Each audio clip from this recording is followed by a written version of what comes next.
What's up, y'all? It's Coach Justin.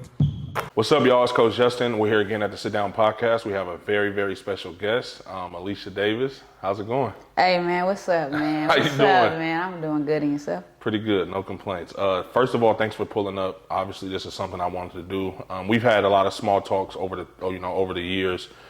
So yeah, let's tell us a little bit about yourself, how you got started in the hoop, and what age you were, and who got you started and stuff like that. Okay, so my name is Elisha Lili Davis. A lot of people don't know that Lili is a nickname for me, not my real name, which is really funny. I'm from East Oakland, from the Dubs, 27 to be exact, and my dad is the one that actually got me into basketball. What's funny is I was 6 years old. Wow. But what was really funny is that football is my first love. So, like, I'm raw at football, like, all-time quarterback. Like, even my brother, like, oh, my sister playing, she's going to be the quarterback. That's hella funny. What is it? We got, running back, wide receiver. I could do all that. And so, I used to be with my dad and my brother and my cousins because he coached for Oakland Dynamites. Okay. So, I was always up there, and I was always with the boys. And it came to the point where all the coaches was recruiting me. They like, put her on midgets, put her on this, put on Dream Pee Wee. Really? And he got so mad. He like, you're a girl. Not that you're a girl that you can't do it, but like, I don't want you to get hurt. It's Right. like fathers have this. Protective. It's like, it's like, bro, well, my brother gonna get hurt. What you talking about? Yeah. So he literally kicked me off the field. Wow. Like, you know where Fruitvale at? Like Yeah. that Fruitvale school? So we like, we was at Fruitvale, and that's where it all started. He literally kicked me off the field. He said, you can't be playing no more. During the practice, he kicked me out the field, gave me a basketball, and I was just on the side shooting. Were you playing like with pads and stuff on, or you're just out there having fun? I'm just like around? before. So you before never played for practice, the team? Never played Okay. for the. Never. That was like, if anybody watched Little Giants, I was so envious to Icebox. So literally, my brother, his nickname for me, he the only one that called me Icebox. Really? He called me Icebox. All he called me is Icebox. That's one of my favorite movies of all time. Bruh, what? That's a classic. It's a lot of lessons in that, obviously, but just me being able to watch girls who actually got the chance to play. So basically, my dad kicked me off. My mommy wanted me to play, but Really? yeah, my mom like, let her play. But dads, they kind of got the last word. Nature, yeah. So, I did that. And so in sixth grade, he started putting me in a lot of different leagues. And he ended up putting me in the league the Berkeley YMCA. It's like right there down the street from Berkeley High. Yep. So he put me in that league, killing everybody. In basketball? Boys, yeah, it was co-ed, basketball, boys, girls. At this point, are you like working on your game, and No. are you just out there hooping? I'm just like running. Like, Was your dad a hooper?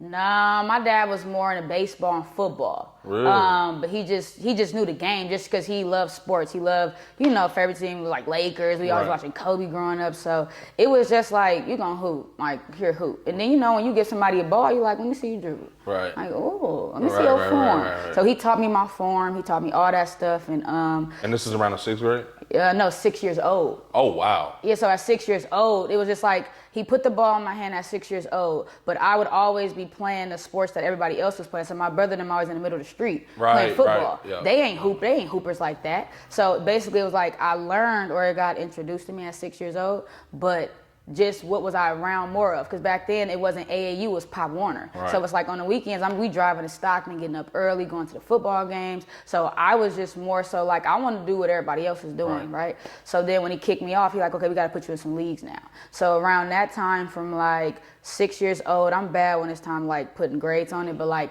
around like third grade, that's when I ended up in that BYU league. I think it's like Berkeley YMCA, and it was co-ed, and it was like I'm killing boys, girls, younger, older, didn't matter. And so Looking back, are you skilled at this point, or are you just athletically to me, gifted?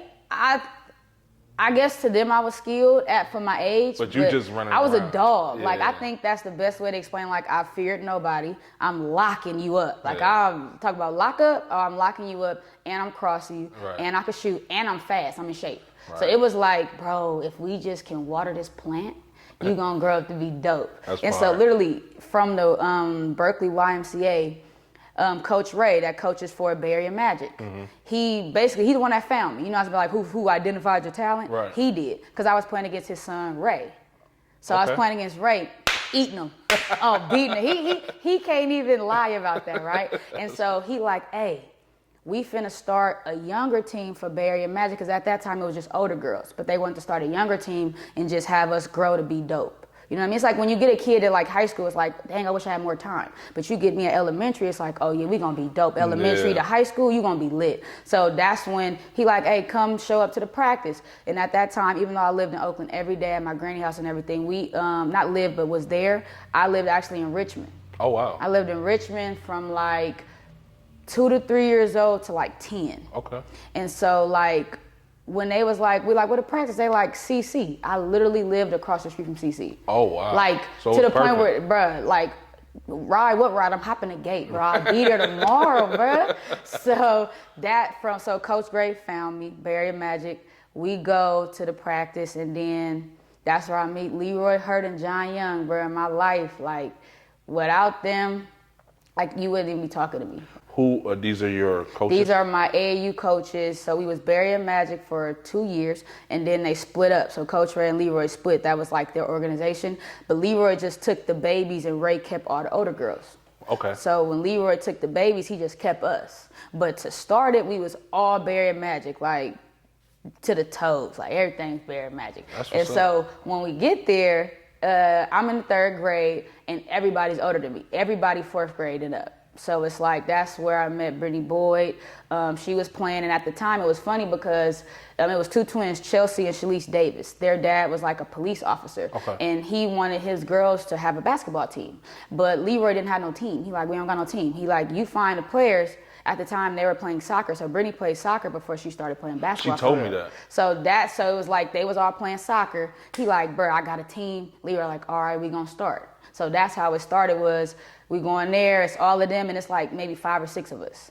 And from that's where I even got introduced to playing up. I'm like, oh, this is what playing up is. It's like I'm looking at you like you just like me. Right. So that is where that all started. And so from then it was literally like we only playing local. We only playing Vegas, LA, all of the little tournaments around, right? But to us that was like everything. Yeah, like going to New York, right, going to Vegas. Yeah. So basically that is where we built up a lot of us losing. We lost a lot. That's what Brittany was telling me. So much. Well, why do you think you guys stuck together when times being tough? Were there other teams you could have went to, or were you guys just fully invested? No, at that time it wasn't like what a lot of people see now, like so many options, quote unquote. It wasn't that. It was like 1, 2, maybe 3 teams, and so like how you used to speak of Cal Stars and all of that. Mm-hmm. That wasn't even around. Mm-hmm. It was like we were the first to really be doing stuff and being an actual AAU team and actually going to travel. So then when we get to basically like around 5th grade, that's when they split from Barrier Magic. That's when we became Cal Ballers, and we made that name up. So Charnay Boykin, really? Yeah, we made that name up at Willard. Oh wow! What grade are you in at this time? So at this time I'm like 5th grade. Okay, so they're in the 6th. So they're in the 6th, and then Charnay is in the 6th grade too. Okay. But Charnay is literally the same age as one of my good friends, Taylor. So basically, I am 5th grade, Brittany's 6th grade, and then Charnay is 7th grade. But we all been together. Like the team kind of came together over time within that time frame. And so when we moved, Leroy literally sat us in there like, what should we name ourselves? Like, what we doing? Like when we split, like what we gonna do? And he was like, what about Cal Ballers? And then they was like, Ballers? What? Man, put the AZ on that thing. That's hard. So we literally made that up at Willard though. So it's so funny how a lot of my life, like defining moments in my life, started in Berkeley. That's what's really crazy. Everything is in Berkeley because Willard is like right there, like you're going up to Cal. Right. Telegraph, I think. So basically from that moment, we do that, everything Ballers from that day forward. Then when I moved to 6th grade, that's when somebody told Leroy, like, hey, y'all need to travel. He like, what you talking about? We do travel. He like, no, you need to go Tennessee, North Carolina. So the first place we went was North Carolina. How was that? I almost didn't go. Why? He told me I couldn't go. Why? I'm like, you too young. I'm like, oh, break it up. Lili, this for the older girls. I'm like, but I'm a starter. Right. Like, whoop. So like, I literally was like, I'm going. I don't care what you telling me. I ain't thinking about plane tickets or nothing. So what ended up happening was I was so mad. I cried myself to sleep. And then one of the coaches got in a bad car accident, and I end up using his name. Because, when you flying young, you can use anybody's name. Yeah, you don't They need just tell ID you, and remember the birthday, it's good, right? So my mom woke me up. The flight was probably leaving at like 7 in the morning. She woke me up at like 4, like, pack your bags. I'm like, bro, manifestation. I didn't even know that was a word back then, but that's so real. So when we did that, bro, we went to North Carolina, bro.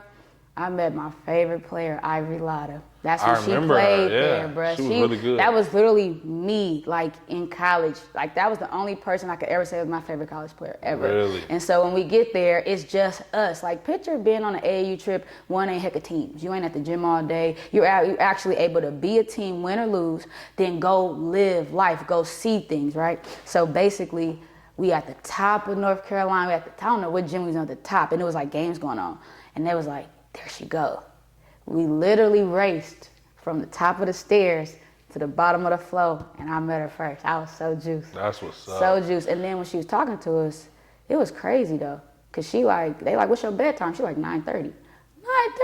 Girl, you tripping? But she started breaking down why and that how that equated to her success. That's what's up. And what grade are you in? The sixth grade. I'm the youngest one there, baby of the clique always, and so. Then we actually got to play in the gym that Michael Jordan played in, the old gym before they built the new one. Oh, wow. So we got to play in that. I went crazy that game. I don't know the stats. It probably was like 10 points or something. That's a lot at that point, though. But yeah, so it was just like, bro, we out here. And so literally, we became the team across the circuit. It was like, who is them girls in red from Cali? They didn't even know nothing about Oakland. It's just Cali out there. And then our coaches had the audacity to get a shirt, and on the back it said, still not sponsored. Because what happened was we were, it's like we good and people want to offer sponsorships, but it's like we have everything we need. They like, we gonna give you gear. We were like, bro, we got our own gear. Right. Pay for some tickets. Let these babies really go because we paying for tickets. Right. And so didn't nobody want to do no real deal because all we needed was cash or pay for these hotels, pay whatever. Like we became so good to the point where we don't pay registration fees for tournaments. Right. Us coming is going to make other people come. Right. So it's like we are literally like bringing so much value and quality to the table that we're reducing a lot of the issues that other people deal with. So we literally are a national basketball organization, nonprofit, but he not taxing us. Right. We not, bro, I could be 100% honest. I never pay for anything. From 3rd grade to 11th grade, I pay for nothing. Wow. All I needed, like, man, maybe you get $40 for you to have something to eat a little bit. If you got $40 for the hotel, it's good, but if you don't. So it was literally That's like, fire. I understood what it meant to be an investment from jump. So like, and what was sad is that like, we didn't have social media, we didn't have Baller TV, we didn't have none of this stuff. So like my mom and my dad never got to see me play in none of them games. Like the most my mom and them could travel was Vegas and LA. So when we started going to Tennessee, North Carolina, all those places, all they can do, how she do? Hey, she killed. She like, that's what I'm talking about. That was it. That's it. They could never like, okay, you go on this trip, I'm gonna go on the next one. No film. All I can hear is memories. All I can hear is us like talk about it. I went through that too, and like real similar because obviously playing with high intensity, we kind of started from nothing. Also, like we kind of merged two teams together, and so we were the same team from Cali. Obviously, we were blue, but everybody's like we were beating everybody. You know what I mean? And by the time we got to our junior year, we became number 2 behind the Soldiers, and they wouldn't play. They wouldn't play us for whatever reason. Because that's the control. They know if they play you, it's going to expose, well, what does EYBL really mean if the team who's not sponsored beats you? Right. It's like, oh, I can be on another team and still get the same. It's high risk, low reward. So it doesn't make sense. Yeah. So what middle school did you go to? I went to Calvin Simmons in the 30s, my 6th grade, and then 7th, 8th grade I went to Claremont. Did you move back to Oakland at this point? Where was we at? So at 10 years old when sixth grade when I left San Pablo, we moved right there on 43rd in North Oakland. Okay. But that's when I was able to go to Claremont, right there. Right. But then literally, like, bruh, we moved to Deep East Oakland, 70s. So no, 64th, right across the street from Frick, the Havens Court. Yep. So now I go from literally being right 10 minutes, 15 minutes from my school to now having to get up 2 to 3 hours early to catch a bus an hour and a half just to get to Claremont on time. School started like 8:20, the dumb numbers, 8:27, something like that. Yeah. So I gotta be at the bus stop by like 6:45. That's tough. So I gotta walk past Frick, go past the seminary and get to 57 bus stop and be ready. And my mom said I couldn't go to no Oakland schools ever, at all, ever. She Why like, because is I that? know you. So like, well, some people know, some people don't, but like, I don't talk when it come to fighting. Like, bro, I'm on you. And it's nothing that you can do about it. That's so that dog in you. like, because it's like, if we're talking, I'm literally getting less time to show you why you should shut up. Oh. And so she like, no, you can't go to no Oakland schools. And you know, obviously the opportunity. You know what I mean? So Right. at the time, it wasn't about opportunities in middle school, but for Berkeley High, it was like, oh, you definitely not going to no Oakland school. So I didn't start, I just finished. You know what I'm saying? So you went to Claremont? I went to Claremont Middle School, and that's where I met Miss Dudley. That's the first female coach I ever had. So you played for Claremont, obviously. Played for, oh, what did I? Y'all were good? The undefeated. Really? Who are we losing to? Because I played for Ballers, and then this other girl, Saida, she was I know raw. Saida. Saida raw. You know, you ain't got many big girls. So I played with Saida, and she played for Mission Rec. And we were rivals, like literally like real rivals, like for real. But when we both play together, it's like, bro, you should. I went to elementary school with her sister. But yeah, we went to school together. I know Saida. That's what's up. She was pretty good in basketball. Bruh, raw. Yeah. I'm just like, you on the wrong team. Like, bro, Were you ever trying to get her to come over? all the time. Why wouldn't she? You know, it's like I guess it's like that's like somebody trying to make me leave Ballers. It's like, Yeah. so it's like loyalty was so big back then. You couldn't buy nobody. You couldn't. Oh, I'm gonna pay for you and your family. We good where we at. Were you guys beating them? Bro, that's the thing. So it was like this whole thing in Reno. You know, Jam. I remember Was it Jam on it. it. Yeah, I remember So we would play them and we would lose, and it'd be like buzzer. It'd be like right there. So in Reno, we finally beat them. Really? We finally beat them. And this one of the things that I love about my coaches is it's not about what other people think. So they always played us zone. So he like, Brittany, hold the ball at the top at half court, all y'all space out, make them come back, make them come out of man and make us play a man. They didn't want to play us in man. So you're literally exposing what the coach don't want to do. It's Right. like, just play him in man. Why you can't play man? Right. We played man, zone, Everything. diamond, everything. Yeah. So Brittany literally held the ball for like 8 minutes at the half court at one of the littest games in the gym. Picture the whole gym watching. And we at half court like, come out. And we just passing it around like, come out. Did they eventually come out? I think by the time it was like over at the end. Yeah. But then when we kept playing them, we beat them moving forward. But yeah, and it was still sometimes we would lose. But it was just like that battle. Yeah. Just like, picture like back in the day, like Rebels and Soldiers or something like that. Like that type of vibe. So yeah. How'd you end up at Berkeley High? That's crazy. Okay. So, how do I say this the correct way? It's really interesting.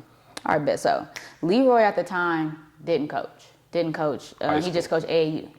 And so everybody like, you gotta coach your girls. So remember, Brittany and all them a year older than me. So Leroy ended up being an assistant coach at Berkeley High. Okay. And the whole goal was, Knock finna retire. You Okay. next up. So at that time, he was gonna do that, but it was some opportunity for him to be the coach at SL. So before San Berkeley, it was Leandro. gonna be San Okay. Leandro. So I was end up going, me and Desi was gonna go play at San Leandro with Leroy. Because it's like, you can't go to Castlemont, because that was the only school that we quote unquote could go to. Why? Because that was we live right there. So it's like, based on where you live at. So Right, you right. can't just go wherever you want. So we was gonna end up going there with him. Okay. But something ended up happening. He got the job. Something happened. They took it away from him within like not even a 3-month period. The Berkeley High situation? Nah, the SL job. Okay. So then that's how he was able to go to Berkeley High and just like, I'm gonna suck it up and be it, right? So then when he was there, by the time I was getting there, by the time it was like, what grade was I? Like 9th grade, he stopped coaching because they didn't give him the job. So what's really crazy is people don't understand the business and the legalities of stuff. So Draper, I'm so mad that I have to say her name to even give her this shout out, but I have to do it for story reasons. Who? So Draper. Coach Draper was Okay. our coach at Berkeley High. She was my coach from 9th to 12th grade. But what I didn't know was that the only reason why she got the job is because she was a PE teacher at like Longfellow. And teachers have like seniority over other people. And the backstory of it was that she was going to sue Berkeley if she didn't get that job. Really? So we didn't know all that. We just kids. We should have just boycotted. Like I would have just boycotted. Like, hey y'all, because Berkeley High was ballers. Like Like there was no other way to say it. Like we was the y'all starting was five, cheating. bro, everything. But everybody literally was able to go to the school the right way. Like we got in the right way. Yeah, I say that because when I was talking to Brittany, she was like naming everybody, and I'm like, and Taylor was here, so Taylor's sitting there, and I'm like, damn, you did go, because I knew Taylor back then. I don't even remember how I met Taylor, but I'm like, damn, y'all was fucking stacked. Bro. And then y'all all played for the Ballers, so it's just like... That's what you do. Yeah, that's the only way you can reach true success. This whole thing of, I want to be the only player on the team. I want to be the star. Bro, I would not have made it if I didn't have my dope teammates. Right. Because at the end of the day, when somebody have a bad game, do that mean we still lose and don't make it to playoffs? You know what I mean? Like, you have to really understand that being a good basketball player and like what you're trying to achieve, like when it comes to something greater than yourself, you have to be willing to dim your light a little bit so everybody else can shine too. And a lot of people don't understand. It's like and I try to tell my kids this at Mac. It's like the better the team does, the better you're going to do anyway. Because like when I transferred into Mac my senior year, shit, in conditioning, I was getting scholarship offers just because they got to see me. I'm in this winning program. I'm a big guard at the time, so it's just like, damn. And then they watch me hoop, and it's like, shit, he could shoot it. You know, he's a point guard. And shit, me, Will, and Q were all point guards. We just played together. And it will be time. Like I probably averaged my senior year in high school probably like 9 points. I don't even think I averaged double digits, but I went Division I. You know what I mean? So it's just like at Amador, shit, I was killing. I was getting buckets or whatever, but I knew how to adapt and fit in. So like you say, the team success obviously makes yours better. You know, it raises the chances. And just think about it. How much did you love AAU? Oh, I loved it. So what if you could have had AAU year round? Right. So picture you being able to, and then you only with your coach, twice a week if y'all don't have games on the weekend? Right. So picture you being able to get that same coach Monday through Saturday. My career would have been different.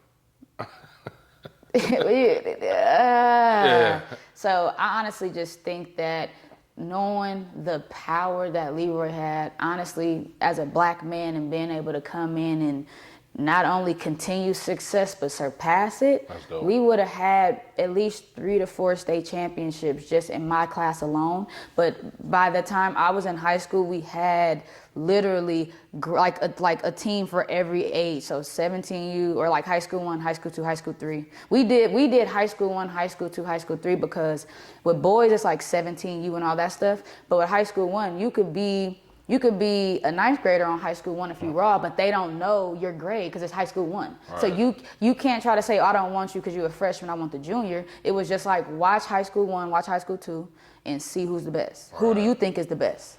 So at that time, they didn't know who the best team was. So Leroy and John, they were very smart. Leroy, like, we're going to have you guys be high school 2 because y'all are younger. So like Taylor, she went through UC Riverside. Michaela went to Cal. So even the older girls got scholarships too, but they were high school 1. So when we would do a tournament, people would say, who's the better team so we know who not to play because we were still not sponsored. Mm-hmm. So at that time, even the whole Under Armour, Adidas, whatever, it didn't matter. We can all still play together. It wasn't like if you're not EYBO, you can't play. So we were one of the reasons why it was like, oh, if you're not sponsored by this brand, you can't play. So basically, from that point, it allowed us to be able to play some of the best people. And I think I got like kid Alzheimer's because I don't remember a lot of the stuff. I remember like funny or like important moments, but not some of the other ones. So like in the 6th grade, I was able to throw an alley hoop to Brittany Griner before she was Brittany Griner when she played for DFW. Because everybody like, this girl could dunk. And I'm like, she can't dunk. Let me see. So I go up to her like, hey, I heard you could dunk. She's like, you got a ball? We drove there just to watch her play. I ran around the whole gym to find a ball. Found a ball. I'm literally throwing her alley hoop from free throw line the whole entire gym. It wasn't conventions back then. It was just gym. Yeah. Whole gym watching. Got a picture of me, her, and Coach John. I'm like, that's fire. Yay high, like, right? So then the same story goes, my sophomore year, I played in front of Pat Summitt. Didn't know who that was. Really? Because like we don't have internet, we don't have social media. I don't care about these coaches. Right. I'm not finna come into this game so stressed out that I can't perform. Right. So I always said, I was known as, coach, I want to guard the best player on the other team that's a guard. I don't care if it's 1, 2, or 3, I want to guard it. Most of the time, the point guard was the best player on the team because you could do so much, right? And so I ended up guarding Ariel Madison-Gale, and she was Tennessee's top recruit. And they always taught us that you don't have scholarships, right? But if you play against the best, you're either going to take their scholarships or get one too. Yep. So I literally guarded Ariel Madison-Gale, the top point guard in the country, all that stuff, shut her down. Wow. You were in the 10th grade at this time? Yeah, I was 10th grade. Brittany was a junior. Desi and them was like juniors. Yep. So you guys are all on high school too at this time? We all on high school too. We all, it's like, it's so many people. So Michaela Lyles didn't play with you? She did. She played on high school 1, but we played together. But when we ended up having our team, she played on high school 2. But she still went to Cal. I went to Amador with her, that's why. Yeah. So yeah, no, I guess you could say we played in practice. But like being able to play on the team, like when we actually go places, you only play up if like somebody can't come to the game or whatever. But we were so like solid in our teams, it was just like we finna go watch them play. When you got to high school, like coming in of your freshman year, how was adjusting to the difference? Because I feel like in women's basketball, especially at that age, the talent gap is pretty big. You know what I mean? Was it easy for you to adjust to the high school level? It was easy to adjust to the physical, but the emotional part and the leadership part, I didn't know that I was a leader. I didn't know what that meant. It was just like, oh, you're the best. We gonna lean on you, but really teaching how do you make the people around you better? Right. How do you not get mad when their talent or their commitment is not where yours is? And so what was funny is that going into my freshman year, Coach Draper ended up getting cancer and Coach Knox came back for 1 more year. Oh, wow. So I had the beautiful pleasure of being coached by one of the greatest coaches at Berkeley Higher, just coach in general. And then so it was really hard because he was like, you good, but I want you to be great. And I didn't understand the difference. I'm like, bro, why are you so hard on me? Literally, bro. You had the Saturday practices at like 8. So it's me, Brittany, and Desi. And we walking. We late. It's probably like 8:01, 8:02. We like, whatever. Coach Knox opened the Donahue door. He sees us. He literally is looking at us. We try to hustle like, oh, thanks, coach. Right, we got in, close the door. We like, what practice they gonna have without us? We got the little, we got our macho. Right. We stood out there for like 15, 20, 25. He finally came out like, I don't do that. We don't do that. You're gonna be on time. Like, oh wow. So it was just like, he looked at us but didn't treat us like with favoritism. And so like that's when I really learned, like, it don't matter how good you are, you still have to do what everyone else do. You're still expected to, you have to lead. So you can either lead the wrong way or the right way. Right. So you should have been here early. You should have been here on time. And so it was many instances that we learned that because we didn't go to no conditioning. Like we didn't go to no conditioning. Like, you have conditioning and then you start tryouts. We didn't pull up to his tryouts. We like, bro, we don't need to go to conditioning. We good. Like when I tell you none of us can walk up or down the stairs, like when your leg don't bend, like everybody. And so that's when we learn like, oh, we got to come to conditioning before season start. Like even being really good, you still don't know what it takes. And so, yeah, it was just that and like that whole time. But then I also battled with, like, you a point guard. I'm like, no one ever labeled me. I was just a guard that could do everything. Oh, wow. But when you like, oh, you the point guard, because Brittany, my 9th grade, Brittany transferred from Hercules to Berkeley High, but she couldn't play. And so Leroy was really mad at me around like December West Coast Jamboree time because I was telling him like, Leroy, I'm not a point guard. He like, bro, is you serious? What do you think we've been prepping you for this whole time? What do you mean you're not a... I almost got slapped. It was just like, you don't understand your value, understand your greatness, bro. You're not just one thing, you can do it all. You're the lockup, you're the dribble, you're the shooter, you're the assist. Bro, that's you. And so with Brittany being out, it would always be Brittany would be the point guard, I'd be the 2, but we always interchange. When Brittany gets subbed out, I'd be the, but I never thought about it like that. But when somebody like, oh, you the point guard, I'm looking like, what? Okay. But I was stressed out because I'm thinking, okay, point guard should just pass, and everything else that I was supposed to be doing, I wasn't doing.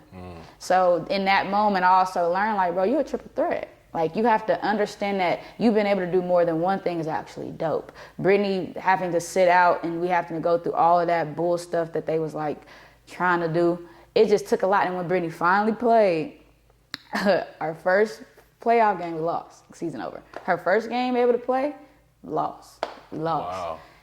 And it was just like, bro, we gotta get better. Like in high school, when you don't have the coach that knows what positions to put you in, we learn how to become coaches on the floor. We learn how to take what Leroy and John was telling us and how to transfer it and make those same decisions on our own. Hey, y'all, we need to go diamond right now. Hey, y'all, they trapping. We need to da-da-da-da-da. So, like, we really became better players by being at Berkeley High because the competition is so, it's like everything, like, we literally playing against McClatchy, that girl going to Oregon. Right. We playing against all these people, so that was really, yeah. What earlier you said you didn't want to mention, is it Draper? Can you say why, or do you not want to? I'm going to give one story that can basically give you a good example. Okay. So, one of Coach Leroy's closest friends works at Berkeley High. Okay. And so it was a pattern of when I started getting hot or Brittany started getting hot, she would sub us out. I was like, what?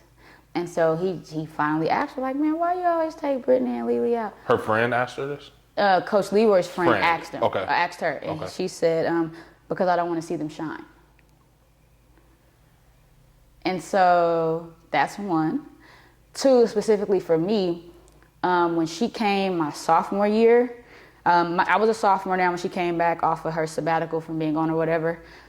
She didn't start me. And so I'm like the sixth man on the bench. And that didn't sit well with you, I don't know what that means. Like, so I have to wait to show what I can do. Like, it still doesn't resonate in my head. Like, I've never been it's nothing wrong with being on the bench, but it's just certain people don't sit on the bench. It's like, coach, even if you take out offense, like, I'm the defender. Right. Like, I lock up with limited fouls. Like, I bring the energy. So it's like, even if you say, well, you just want to be a ball hogger, if you take out pieces of my game, I'm still adding value in other areas. So I had this, and then everybody, the alumni, everybody was like, Draper, what are you doing? And so by my senior year, I exploded. So exploded meaning? God. So it's the way that it all lines up. So she tried to put me on a contract at school. She said that she heard that I was being a bully at school and I was going around knocking people food out of their hand. And my mama said, where's the film? If this is a school, no, Lili can't play this year if she doesn't sign this contract.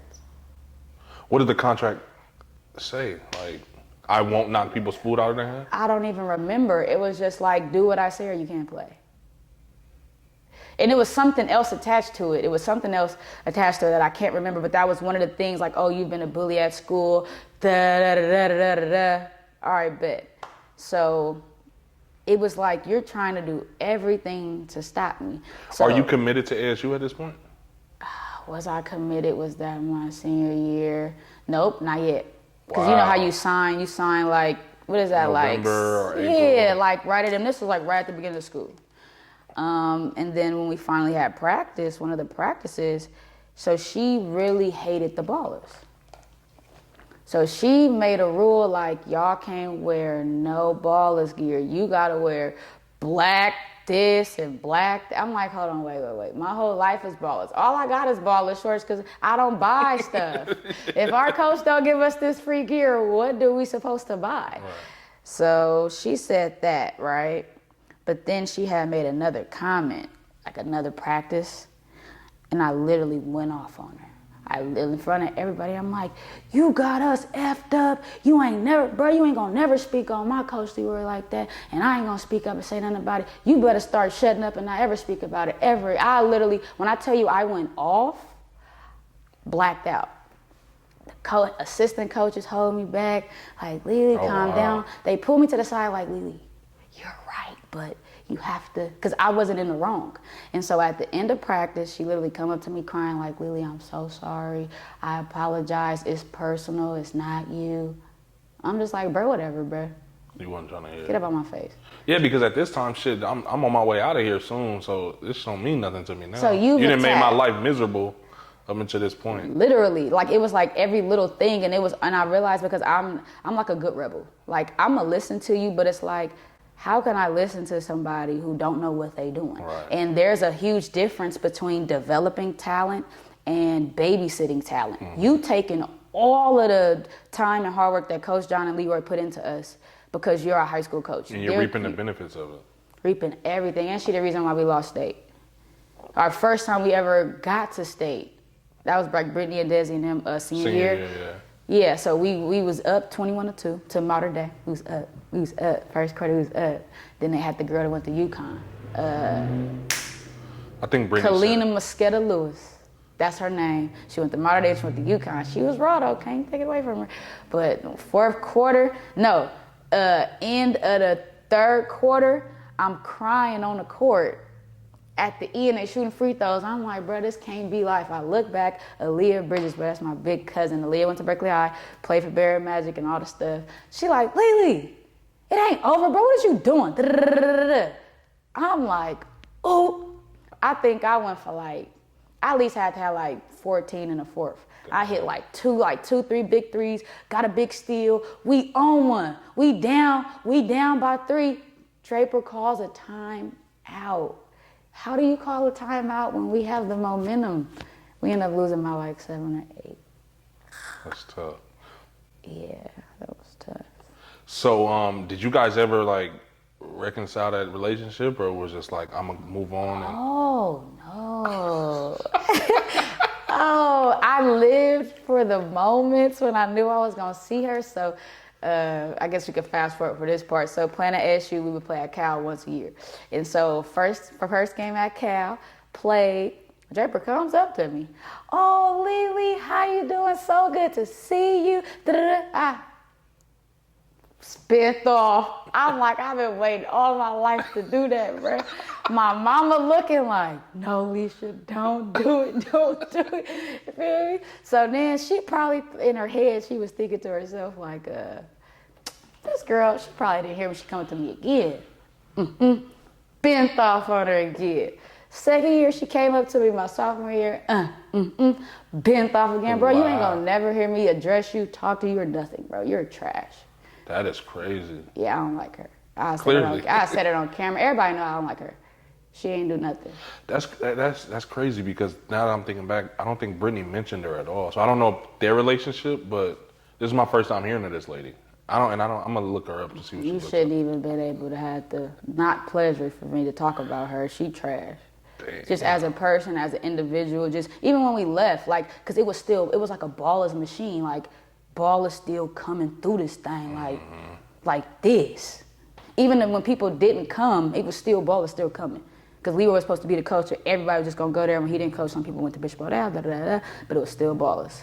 And it was just like, she wanted a position of power because she's never had it, but she abused it. And she could have used that so much better. But she allowed it to be about her, and when you coach it, it's about the kids. It can never be about you. Never about you. You're nobody. Yep. Like, I'd be like, where did you play basketball, coach? But did you play at all? Because that's how I am. Like, show me proof. Yeah. I don't even know what she played at.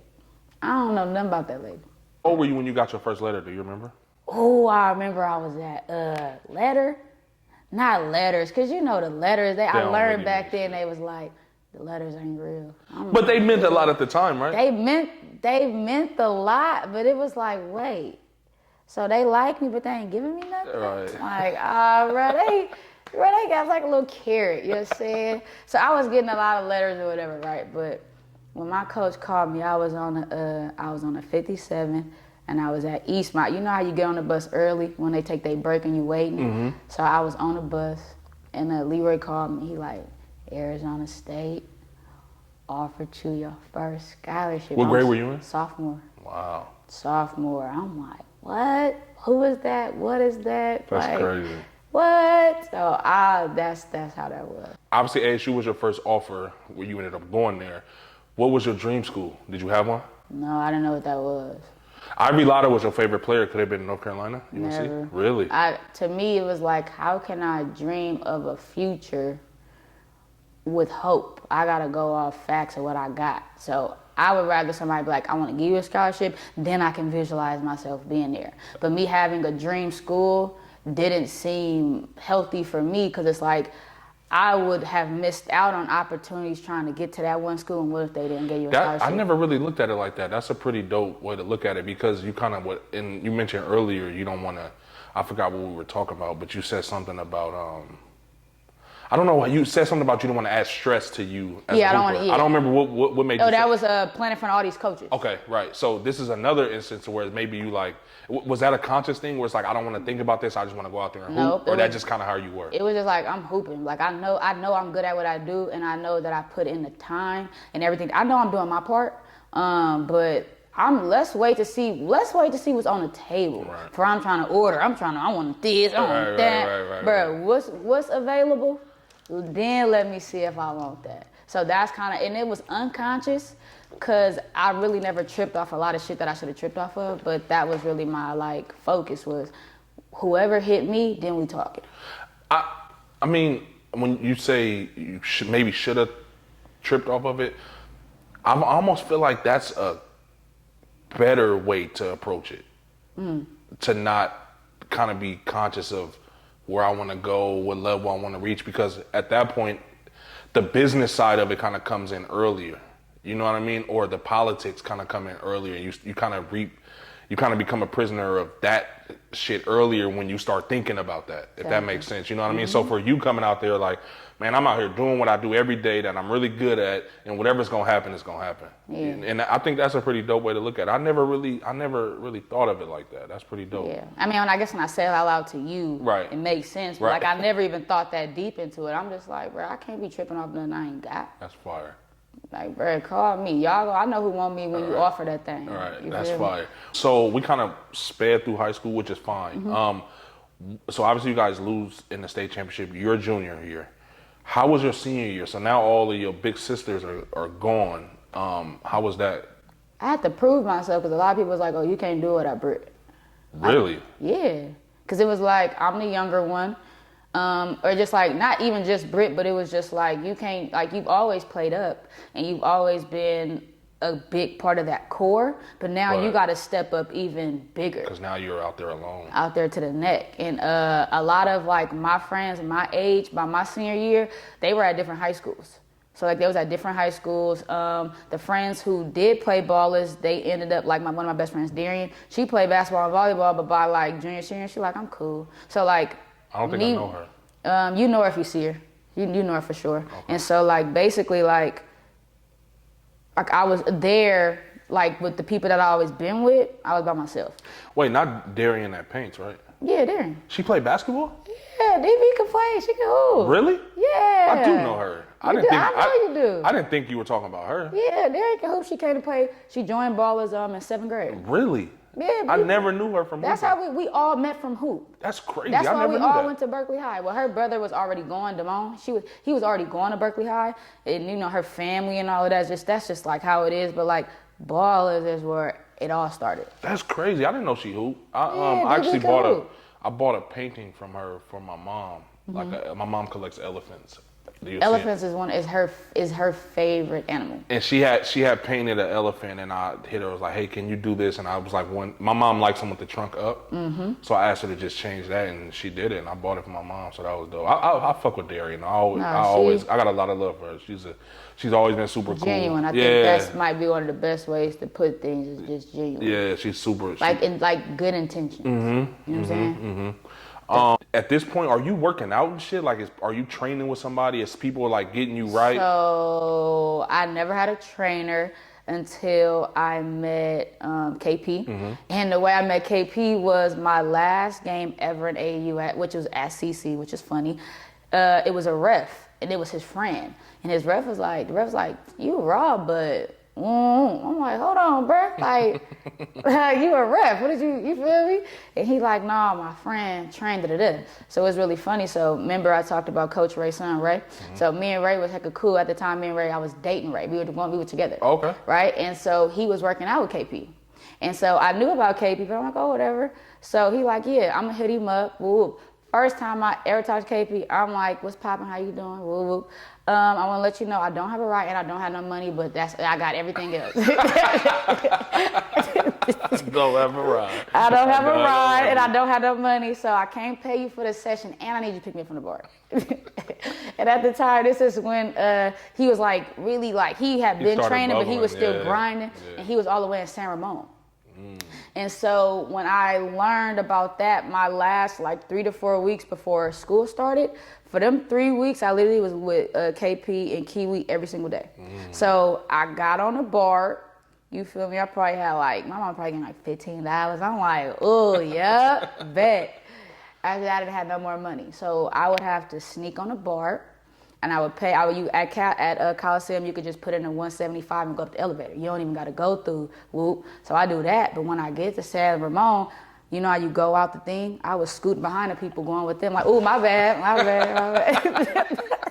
So I just got to get there. And if I get there, I know it'll be good. So I was never thinking of like, what if it don't work? I'm like, Lee, what can you do to do it? And then if it go left, it go left. So that's how I got there. I think this is around the time that I meet you. Not meet you, because I met you, because you used to come up to Mac sometimes, my senior year. I have been up to Mac. My experiences going to Mac, I almost got killed going to Mac one time when I was messing with my other boyfriend who was he was just like in the streets and they was chasing the bus with the gun, trying to shoot the bus and yep. So that was all just to go to the game though. We was just trying to go to the game. We was just trying to support our friends. Mac Danger. Because I remember literally, I don't know, like you said, there's some shit that just sticks out in your head. I remember me and Will was walking out this was like a regular day. I don't even think we had a game that day, but me and Will was walking out of the school and somebody pointed you out to us and was like, that little girl right there, hella raw, she go to Berkeley High, she a freshman, blah, blah, blah. And I remembered you from then. And I swear to God, and we didn't even converse or anything. We were literally leaving.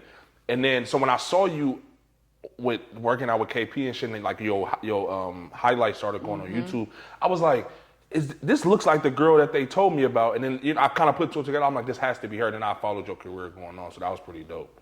Yeah, man. But what I think people don't really understand or maybe take into account is the fact that if you are the first to do something for me in that area, I don't want to give anybody else the right to ever say, oh, I did that too. Right. So when I compare it, so me training with KP, there was other people coming up to me like, oh, I'm going to train you. I'm like, I only train with KP, bro. It's good. 7 a.m. workout with KP and Asia Thomas. Finna get it in, trying to get better. Well, we in here because we want to get better. In order to get better, you got to sacrifice. When you sacrifice, you make it a better chance for yourself. Reach the goals you want to meet. That's basketball players. Gotta get up early. Early bird get to learn. Because I for one, I got my scholarships, right? I have everything that I need. So why do I need to go to you when I can give, like, all this can be like, oh, she started training with you senior year, yup, and on, right? And I took the same approach like with, with ballers. Because people came up to me trying to get me to play for other teams too. Because it was just like, especially like my junior year, well, Brittany and them gone and how y'all gonna be this and that. So I just kind of always wanted people to be able to be like, well, Lili a real one. Like, she stayed down through the good, bad, the ugly. And so I never played for another AAU team from 3rd grade to 11th grade, and I've never trained with anybody else up until this day except KP. Really? Yeah, just KP. Nobody else can be like, oh, we at Lili. So KP was basically going into my senior year all the way until 1 year after I graduated college, only trained with KP. Wow. That's it. It's funny that you mentioned Kiwi, and I wrote that to you when you comment on one of my Instagram posts. You guys remind me so much of each other. As far, not even in basketball, I'm just as people. Like y'all, like Kiwi's the type of person to where when I was living in LA, we both lived in LA around the same time, and like Kiwi can literally make himself comfortable in any situation, and like we could be in the club, we could be in the gym. One time I went to work him out at Cal State Dominguez. I was coaching there at the time, and they had a camp going on, and we went behind the tarp and was like putting in some work. And then like I go to the bathroom, I come out, he's like playing with the kids, and you guys remind me so much of each other as far as like the genuine, like every time me and you talk, it's always like nothing but positivity and like growth. You know what I mean? Like you're always like, Justin, like it's always like you make my mind, and we don't talk often, but when we do, it's always like you kind of make my mind go to other places, which I love those kind of conversations, which is why I was like, I got to get you on the show. For sure. But yeah, you got, I don't know, that's crazy. You guys worked out together. Though, that's like since the first workout, it was just like I had to earn my respect. Like, oh, you raw for real. But he literally took me under his wing, like, you little sis, like, it's good. Like, it's good no matter what. And I don't ever feel like he judged me. Like, he probably didn't see me in multiple different places, whether it was like how I'm looking or where I'm at in my life. And it's like, Lili, I just like I mess with you for you. Right. Like, and it was just like, that's when you really learn. That's why I did that with KP and with everybody else. It was just like, how else can I show my love? How else can I show you that I want you to have the best of what I could offer you? Right. And so, yeah, man, I got really close with Kiwi, and then, you know, I obviously knew people, but it was just like messing with KP. It was like, now you're around all the raw hoopers. Like, now you're around value. You're just not going to be in a workout with anybody. And now you're going to be able to take from them and learn. Kiwi will have a workout.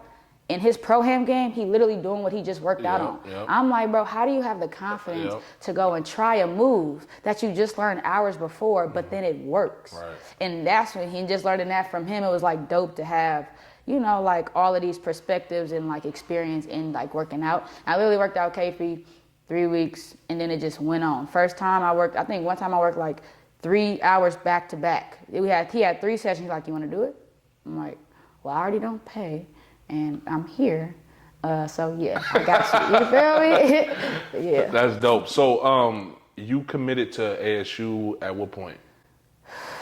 Lord, what was that? The way that I did everything up until, like, he said everything we talked about was like, oh, you did it right. Like, that was good. Okay. Until that point.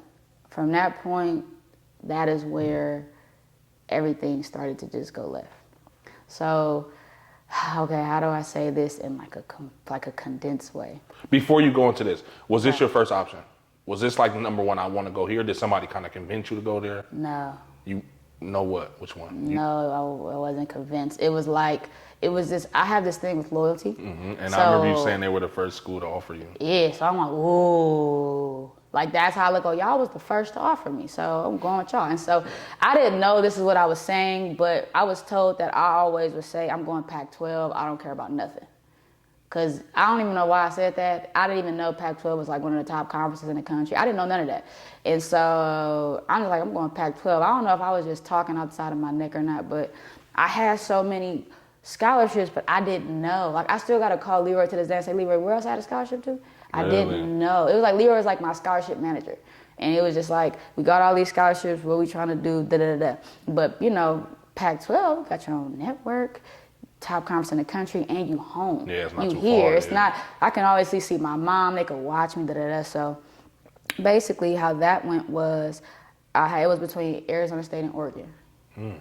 And so back then, they like, Oregon, you getting all the shoes, you getting all the gear. I'm like, bro, I'm trying to win. Right. Back then, they wasn't winning. Arizona State was better, but they wasn't at the top. Right. But when I watch Arizona State, I see like half team is black. I'm like, ooh, that's lit. Okay, so we got some black people. Mind you, I've never been to Arizona in my life, ever. I didn't know it was a Republican state. Wow. I didn't know none of that. I don't think I knew that till you Bro, just that's said a Republican state, bro. I'm in Walmart. Bro got the gun on the hip. I'm looking like, can nobody see this? I'm like, all right, well, you're going to have to get away from him because he looks unsafe.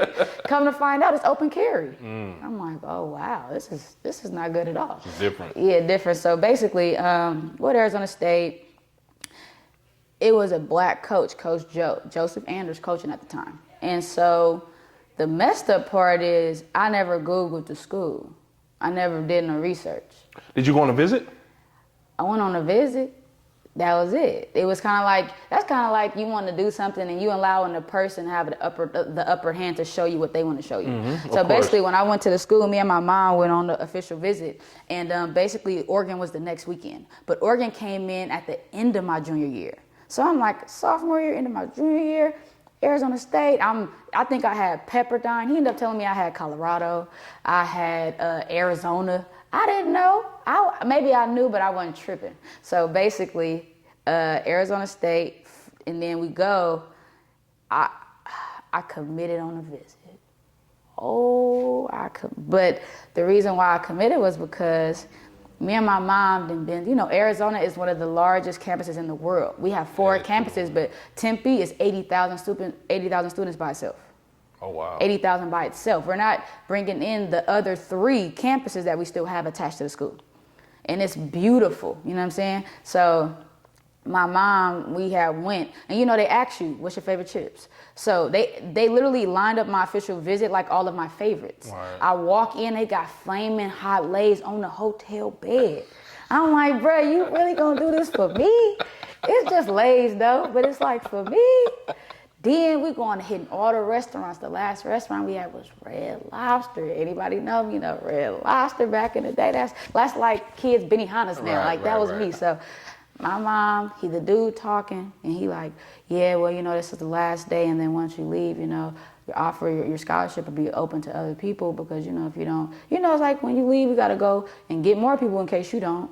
So my mom was like, let me talk to you outside real quick. We go outside.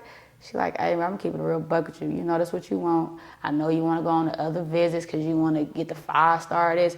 Bruh, we ain't finna let nobody snatch this. Yep, you finna go in there and tell them you want to go here. I'm like, right now? Like, we can't even get to the hotel, to the house. She like, yeah, well, what you waiting on? Right. And at the time, we survival mindset, emotional mindset. We don't even know that this is a business. No one even broke it down. You're making this decision not based off of logic, but it's more emotion. That's a good point. Well, I can't wait to tell you how it flips so cold though. Go back in that thing, I commit. One wrong. How can you make a decision that you've been preparing for your whole life and not call Leroy? You didn't call Leroy John. We should have called Leroy John outside. We at least got to call Leroy John real quick. We didn't even think that. So they didn't know. They did all of this for me to go out there and to make the wrong choice. Why do you say it's the wrong choice? Because I didn't make sure it was the right choice. I didn't do Was this the your first research. visit? First visit ever in life. Wow. First visit. So you never took any other visits? No. Wow. Never. I'm thinking like, bro, I'm good. I don't even gotta go to nowhere else. What's crazy that you say that? This is why I love Menzies so much. Menzies was my New Mexico State coach. He ended up going to UNLV. I think just recently he finished up he's at Grand Canyon or something. But he on my visit, he told me he wouldn't accept my commitment. I did the same thing. I had visited other schools, but he's like, nah, go home, think about it, and let's make sure this is really what you want to do. And that dude, I have some of the most respect for any coach I've ever outside of my AAU coach, obviously. But he was just such a real person. And it's crazy because to this day, I still never called him and had the conversation with him about me leaving New Mexico State. Because you scared to face that accountability. Yep. And I don't really have a reason why. I'm gonna call him though. I'm gonna do it. Because right now you this grown, Right. but when you think of him, you back to that little boy Yep. that didn't know. Yep. So even when we are at a certain age in our life, whenever we got to deal with something, Yep. It takes you back. It takes you right back to that That's a age, good and you point. making decisions off that chase. So that's the immature Jay, not knowing how to be a man and say, Coach, I'm finna da da da. Yeah. Whoop. And obviously you a kid, so they know you just a kid. Right. So he probably like, bro, I been got over that. Yeah, I know he ain't But tripping. I feel like And him and my you're dad not are gonna still be able to tight. move forward until you can do that. I'm gonna do it. Like you got to. I am. Like I definitely want you to text me like, Lili, I did it. Yeah, I will. I'm gonna do it Even for if you sure. call Me and it- Juan had that talk too when he came on the show. He was like, I bro, watched his. He was I like, bro, watched just call. call him. I'm gonna call him. I swear to God. Just call, I'm bro. gonna do You got to, because it's only gonna allow you. Like that's something that's obviously on your heart. Right. So how are you really gonna be able to grow and be able to? Because like, what if it's somebody that do that to you? Right. Karma is big. Yeah. So what if somebody not pull the same move in that instance, but just the same Similar. principle. I know what you mean. Yeah, for sure. So, bro, do that. Let's go back to no, I'm gonna do it. I promise. Let's go back to the ASU situation. So. Oh yeah, I commit. And you know when you commit, you know, Twitter was at least kind of cool back then. So I commit, did that, all that. Now let's fast forward. I commit in like September-ish, maybe. Whatever I went, maybe August. I signed. I don't even know September. I think it's like November. One of them, right? The early signing. We signed on time. Do the whole thing. I'm ready. I'll tell everybody we going to state. I didn't say we was gonna win. Hey, don't want to do too much. We going. This is your senior. This is my senior year. We going to state. On my mama, we going to state. I'm telling everybody we going to state. Boom, we in there. We went to state. We went to state. We did. So you went back-to-back years? Bruh. Really? I didn't know that. Oh, we going. Runner up. If anybody had a runner up, you feel me, certificate, runner up in this thing. So yeah, we went back. I told you. They like, you said you were gonna do it. I made that statement when it was me and Langston. Langston was signing to Oregon State, and I was signing there. So we had our signing things together. I had a whole party. This is Elisha Davis, and you guys are at my signing day. Also, shout out to Pass the Ball. I'm like, Coach, I ain't coming to practice. I'm having the whole hood gonna be in the little thing. I'm finna have food. We running it up. I had a whole signing party. Dope. I had passed the ball there. We was lit, right? Dope. Well, is that on the internet? Yep, my signing party is on there. Yep, my signing day. Yeah, Marissa, she recorded it for Pass the Ball. That's like when she started. She's like the Simply Basketball of Girls World, or like Ball is Life. So she like really, you feel me, like did what she was supposed to do. But for real, without hoop, I wouldn't be the person that I am today. Basketball has instilled qualities in me that I use off the court, which is being fearless, confident, never backing down from nobody, no matter how tall and wide they are. Doing my best at all times, having sportsmanship, and just being me at all times. So where does it go? Obviously, we talked about what happened good as far as the party, the signing party. Obviously, you probably had a emotional high at this point. Yeah, you're at the top of the world. So where does this turn happen? I'm at, who dorm was I at? I'm at Brittany dorm at Cal, because at that time, Brittany started working out with KP, and we started working out at Cal in the morning. And because I went to Berkeley High, I would, what's that called? Do the workout, then go to her room, change whatever, then go to class. So I think I was just there. I don't know if it was before or after school. Something happened, and a coach called me. Okay. I'm like, hello? Hi, Lili. How you doing? This is Coach Charlie Turner Thorne. Who the hell is that? I'm your coach at Arizona State. I'm like, what happened to Coach Joe? Oh, he was an intern head coach. And he got another head coaching job. It was either at New Mexico or New Mexico State, but he got another coaching job. That's right, I'm the coach. Intern? Yeah, I was on a sabbatical for a year. Are you signed at this point? Bro, she called me in April. My flight, I'm supposed to leave here June 27th to go live in Arizona. She called me. I've never met this lady in my life. The coldest part is, bro, when I find out who she is, she's been coaching at Arizona State for almost 20 years. She's the head coach. Bro, what? He was the assistant. And when she left for her sabbatical for a year, he just went up. So he was supposed to go back down. So at the time, I don't know what I knew. I just know that they said when you know the big tall dude that wore the hat at the games, that's the dude. So I'm thinking like, oh, they all the coaches, whatever. I'm the assistant, head, it don't matter. I'm just gonna be the. Yeah. So then I'm like, oh, okay. She fired everybody that I built the relationship with for almost 2 years. The only person that she kept was Coach Meg, who I ended up not knowing them. I knew her the least out of everybody. So Coach Joe and Coach Amy, the one that came to my house on 73rd and Holly and ate my mama and them lasagna. They came to my house. They did the home visit. Even when I went out there and I met I think his name was Chris or something. He was assistant coach. Everybody that I built a relationship with for a year and a half, 2 years, were no longer there. That is crazy. And I didn't know the rules, so I didn't know that I could decommit and open back up my recruitment at all. So I thought, oh, I still gotta go. I never thought to call Oregon. I didn't know nothing, and no one told me. So when everybody hears this information, it's like, oh, everybody thought I wanted to go to Arizona State, so no one told me any other options. So when I pause, what did Leroy say? Because you didn't call him. I'm saying when you told him you committed, was he like happy for you? Was he like, it was okay, like, all right, I'm happy for you, you know, because you don't want to ruin nobody.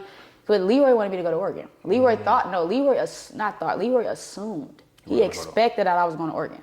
He like, Lili, that's your offense. Run, shoot, da-da-da-da. But we've never had that conversation. Like, he never looked at me and said, Lili, I want you to go to Oregon, or you should go. If he would have said, you should go to I'm going to Oregon. But he never said it. So it was like, up until that point, I literally was told what to do and I did it.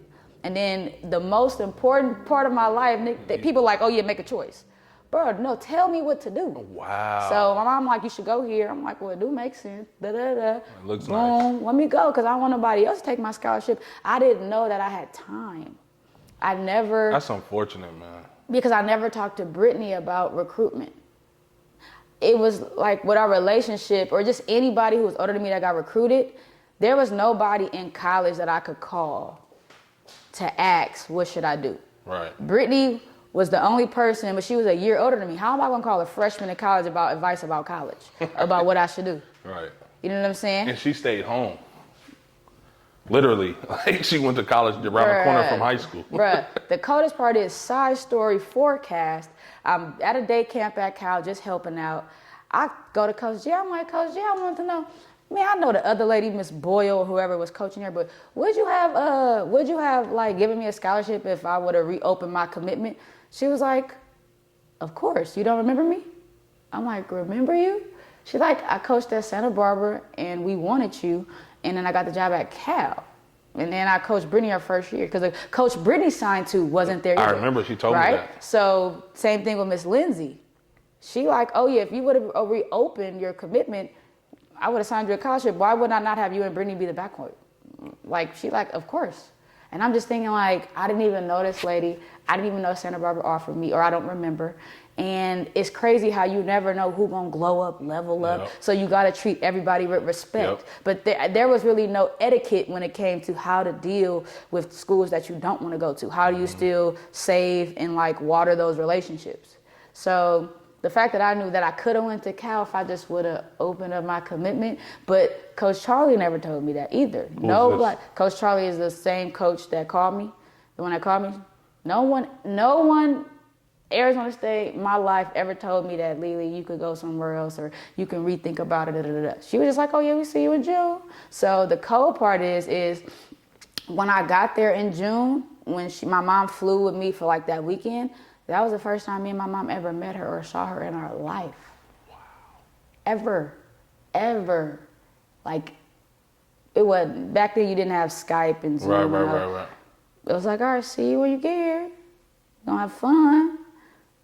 I'm like, wow. Is it one of those things where you're looking back feeling like, damn, maybe I shouldn't have did that? Or were you feeling uneasy about it in that moment? Nah, do you remember? I'm like, bro, I still got a scholarship. It's good. So you weren't like, kind of like, oh shit, the coach who I thought was gonna be my coach ain't my coach no more. I'm just thinking like, oh, okay, so you coaching me. I can play for anybody. That's what's up.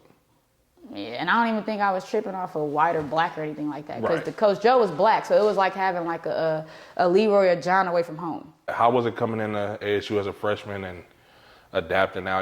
Is your first time moving away from home, obviously. Yeah. I feel like I'm getting emotional just thinking about it, bro. Like, I cried every day. Really? I called my mama like every day. And I'm just like, why am I here? Like, how soon after you get there do you start feeling this way, or is it immediate? Right so it's funny because right when I got there, it was our, every 4 years you go on an international tour? Yep. We went to New Zealand. Okay. So right when I get to Arizona, I'm back on the plane in New Zealand. Okay. With them. So now I'm out of the country with people I don't know. Nobody, I don't know none of these people. I only remember the people from, from the visit, but then when you meet the teammates in real life, you're like, bro, It's different. You're low-key boozy. Yeah.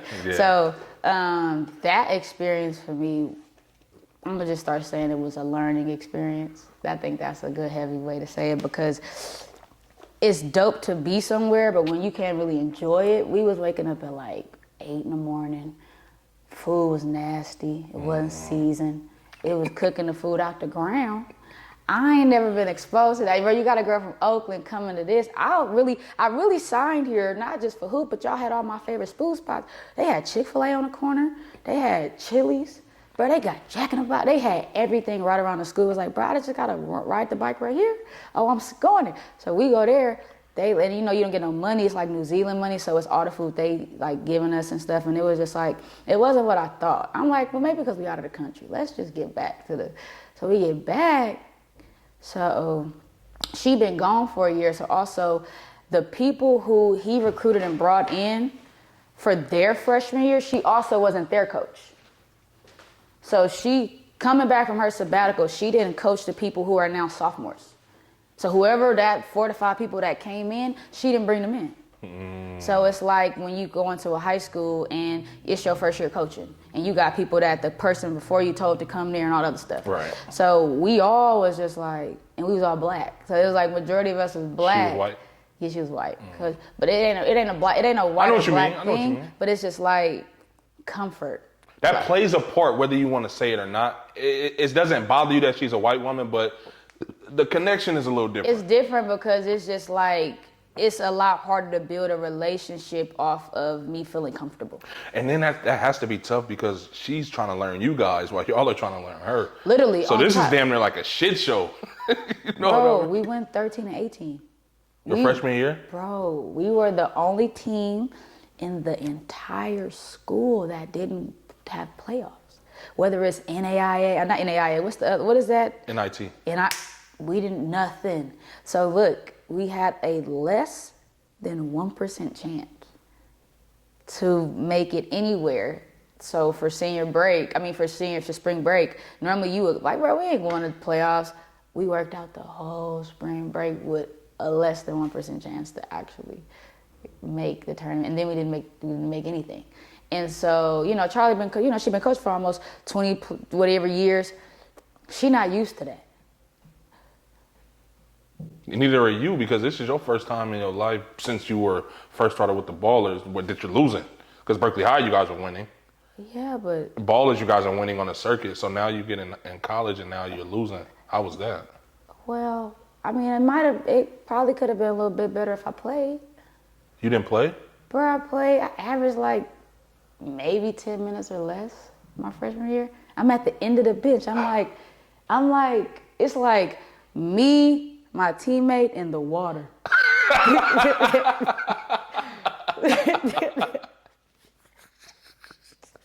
How was that?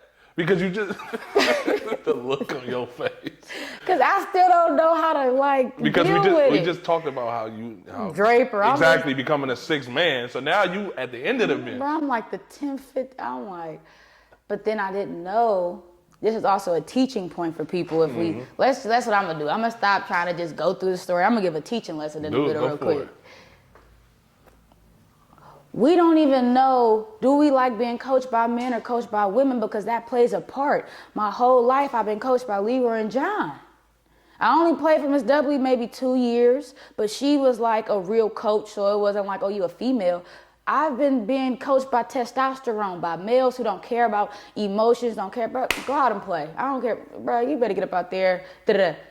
Here, when she fired the whole coaching staff, it all became all women. So she wasn't the only woman. It was Coach Charlie, Coach Amanda, Coach Jackie, and Coach Meg. So it was 4 women coaching, 12 to 15 girls? Yeah. Like, bro, all like women, it's hard in general just being with women in general. Right. But now you're dealing with this and everybody's life is on the line. If she don't win, she gonna get fired. If the assistant coach don't do their job, they can be replaced. Yep. If we don't do our job, the thing that people don't even know is when you sign a scholarship, it's a 1-year scholarship and coaches renew it. It's not, I signed a 4-year contract, I'm in the deal for 4 years. Coaches have to renew it. It used to be like that, but they stopped that. They stopped it. So it was like going into my freshman year, it was like right at that point, that's when that whole thing started. So I probably got in right when they started the 1-year thing, like, we don't want you to come back no more. So for me, it was a struggle because I did, in my head, see, that's why I said my truth. I did everything I was supposed to do. But they wanted me, she told me, goodness, I feel like I'm just getting emotional because it's hard to like think back to it because I feel like I'm in that moment again. But she looked at me and said, Lili, I want you to just be a pass completer. I said, what's that? I said, what's that? I said, well, you don't want me to get no assists? You just want me to make sure the pass get there? Not like, Lili, I want you to make this pass, you make the layup. She's like, no, I just want you to pass it to her. I'm like, wow, what else you want me to do? I don't think I've ever heard of that. Bro, I had to call Coach Leroy, like, Leroy, bro, I'm a pass completer now. Like, what is that? So basically, and I was the catalyst of the defense. So I was like, you just gonna play defense and be a pass completer. And I don't start? Like, I was just like baffled. I'm like, bro, our practices were 3 hours a day. We practiced 6 hours, 6 days a week. Practice, not weights, not team meeting, not our meeting with our life coach, not yoga. And I don't want to make it seem, I want to prove, like, I'm gonna look at the cameras. I'm not saying that Arizona State was a bad choice. I'm not saying it was a bad experience. I'm literally giving what I went through and how I was thinking in that moment. Arizona State was what I needed, it wasn't what I wanted. But I didn't know that until I had to make a choice. So freshman year, called my mama, everybody, I don't want to be here. My mama like, well, what you gonna do when you come here? You know, back then it's like, bro, you ain't, ain't no transfer portal. All right. So to me, it was like, you can't go back home empty-handed. And from that moment on, I'm like, you gotta stay here. So I'm like, okay. Long year. So a lot had happened in that year. Just so much had happened. Somebody got, you say kicked off, or most people say kicked off, but the article terms is transferred, right? But kicked off. From your team? Yeah, so every year I was there, somebody got kicked off or transferred. Every year. Really? Every year. And so, but it was because it's not that it's not a good program, it's you have to know what program fits you. Right. Not just because of the name or, you know, whatever. So I told my mom it was the end of my freshman year. Mind you, I got like all A's. I ain't never been late. I am the most in shape. I'm literally like the poster child. I'm doing all the community service. I'm doing everything, bro. And so I didn't understand why things wasn't working out for me if I'm doing everything I was supposed to. And so I'm like, I'm gonna go talk to her. You know, we feel like we got the boss to go talk to our coach. Like, I'm gonna have a real conversation. I call Mama like, Mama, after this talk, I might be getting kicked off the team. So she like, no, you can't. I'm like, girl, hang up. I'll see you at home in a minute. Anyway, so I go have this talk with her. I'm just like, I don't remember what I said exactly, but I'm just like, bro, we ain't here. I feel like I'm on eggshells. I feel like I can't be myself. I feel like it's a lot that I don't know how to really be all that you need me to be. I don't even feel comfortable. So in that, it was like we kind of had a moment. So I'm like, okay, I ain't losing the scholarship. I'll see you in June because I'm finna go to the house for May. Come back, sophomore year, play a little bit more. I did play more. It was cool, but that was one of the worst years of my entire life. Why is that? Because it didn't get better. It's like I have this conversation, nothing changes. I'm still being labeled. I was told I didn't start because I was emotional. I'm like, but ain't that why I was recruited? Because I bring this energy. I'm passionate. Don't hate me for the reasons you loved me. But then it was like, Lili, she didn't recruit you. So I never had that moment to say, Elisha, she didn't recruit you. That is what messed me up. It's like, she not the one that brought you here. Y'all both stuck with each other. It's a business relationship, bro. It's a working relationship. And in that moment, as sophomore year, everything was so personal. It only got worse. And it's like, obviously, if you're on a team, other people's stuff become your stuff. Well, why you say that to her? And da-da-da. And it's like, well, it's just really, it's always like, it feel like teammates versus coaches. It's like that divide, right? And so, mind you, we were trying to become back to our status of where we needed to be at. And so sophomore year, it's funny because that's when we actually had big breaks. Like we was like top 25 in the country. We went to, we had our Thanksgiving. We were in Cancun for a Thanksgiving tournament. We beat North Carolina. It was like top 10 or something. They was something top. We beat them. I think I remember that game. They was big, right? So then the dope part is like our program was escalating back to where they're supposed to be. But us as people and humans weren't there. You would watch the game and think, oh, wow.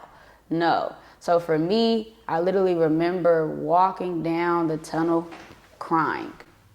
Like I was walking down to go to practice and I started crying because I had to be at practice. Really? Like I was so distraught, I had to walk back up. And you know, you go in the locker room, somebody see you crying and mad, they all gonna ask what happened. Yeah. I just kept crying. I'm like, bro, I don't wanna be here.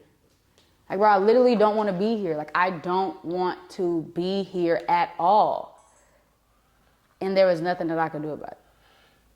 Did you ever at any point feel like maybe, I know you didn't want to transfer, but it was like, do I want to get the fuck out of here? Was that even an option? I almost transferred. Really? And don't nobody know that. Don't nobody know that. Probably like only 2 of my teammates know that, who I was very, very, very close with. And they're the only ones that knew that. Like I was like, I called Leroy freshman year, told him, he like, Lili, bro, you know what you do. Like, don't be letting her tell you you're not no shooter, you're not this, you're not that, or them not giving you the green light to shoot, like whatever. And so, called him again. I'm like, Leroy, I don't want to be here, bro. Like, Leroy, I can't. He like, well, if you don't want to be there, don't play the first game. I said, what? This is literally, it's like October. First game is like November, like the first beginning or second week. He like, don't play your first game, and then you don't play your first game, we could figure something out. Da-da-da-da. So I'm like, I ain't playing my first game. That's my mind. I'm thinking, but I'm still gonna practice all this stuff. What were you gonna do? Just not play? Or say That's you were when hurt? I was supposed to be like, oh yeah, I'm transferring. Like I don't want to be here. Like what do I have to do to transfer? Like do I go to compliance? Da-da-da-da. And like, I went, my friend was with me, she had the car, and I'm like, bruh, take me to Walmart. Take me to Walmart. I bought the stand-up boxing thing, like a stand-up boxing thing, where you hit it to come back. And I bought, and I bought some games for my PS4, right? It's just so unhealthy. The spending decision is unhealthy. Everything is going all right. And so I bought it. I bought the boxing thing with the intention to just fight and hit and do everything that I wanted to the things that I couldn't control, couldn't do nothing about. And I would call Coach Joe. He like, don't do it. I literally was in class talking to the Oregon assistant coach that offered me like, can I still come to Oregon? I'm sorry, that happened my freshman year. I'm so sorry. That was my freshman year. I texted her, I'm like, can I come to Oregon? She's like, I'm sorry, baby, it don't work like that. I'm like, I can't come, I just can't cut in. She's like, no. So then I remembered that, so I'm like, I can't go there. I didn't know no other schools that was on me, because I was very tunnel vision. Tunnel. Oregon, Arizona, So it ain't like I could call coaches in other schools and be able to have a plan. I'm a planner. I need strategy. I just can't quit because I didn't know my value. I was thinking like, why would somebody take me and I didn't play my freshman year? I'm not thinking like, oh, they gonna recruit me for being Lili in high school. Mm-hmm. So I'm just thinking I'm Elisha Davis, and that's what I really hate is that Arizona State didn't get to see me beat Lili. They saw Elisha Davis. Those are 2 totally different players. Very similar, but I could have did more. If you take those ropes off. Bro, I feel like a dog on a leash. Yeah. That's how I felt. And so I called everybody. I'm like, you know what? I don't want to transfer. I want to quit. Hooping? I want to quit. I don't want to play. Really? I swear to God, I'm like, I don't want to play. So at the time, Darian was at Cal. So I talked to Darian, like, I'm just like, bro, I really think I'm smart enough to quit basketball, come home, get a scholarship. I can go to Cal or somewhere and just be a regular student. They all looking like, what are you talking about? I'm like, bro, y'all don't understand what I'm going through. I feel like basketball was my escape and it became my entrapment. It's like the same thing that allowed me to make it out is the same thing that's just closing me in. And it's like, Lee, you still from the hood. You still need this vehicle. Basketball is a vehicle. You can't get off right now. And so when I started to think about it, the backstory of Finesse Your Future, which is my business, is I literally had to put my future over my feelings.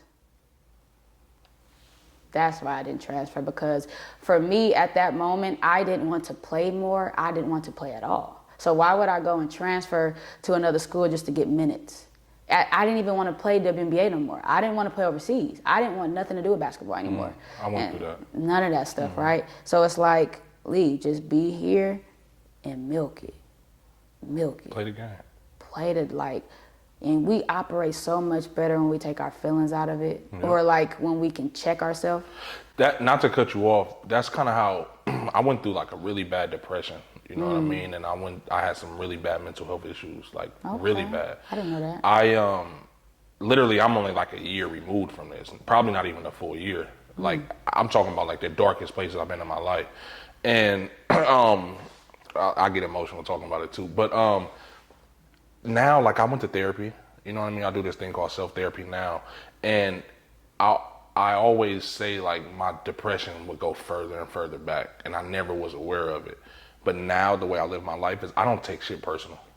You know what I mean? And that goes back to what you're saying. I take my feelings out of damn near everything. You know what I mean? If, let's say, for instance, today you couldn't make it. The old me would have been like, damn, she flaked on me, blah, blah, blah. But now it's like, you know, something came up. I get it. Shit happens. You know what I mean? And that's just an example. But literally in everything that I do, I try to, I still have issues, times where I have my moments where I get emotionally attached to shit. But it's just like, you know what, bro? Like, I can't care. I can only control what I can control. If I have no control over it, I shouldn't let it consume me, because I'm so passionate, just like yourself, about everything that I do, whether it's my relationships with people, whether it's my show, whether it's fucking work, whether it's anything. I'm so passionate and involved in it.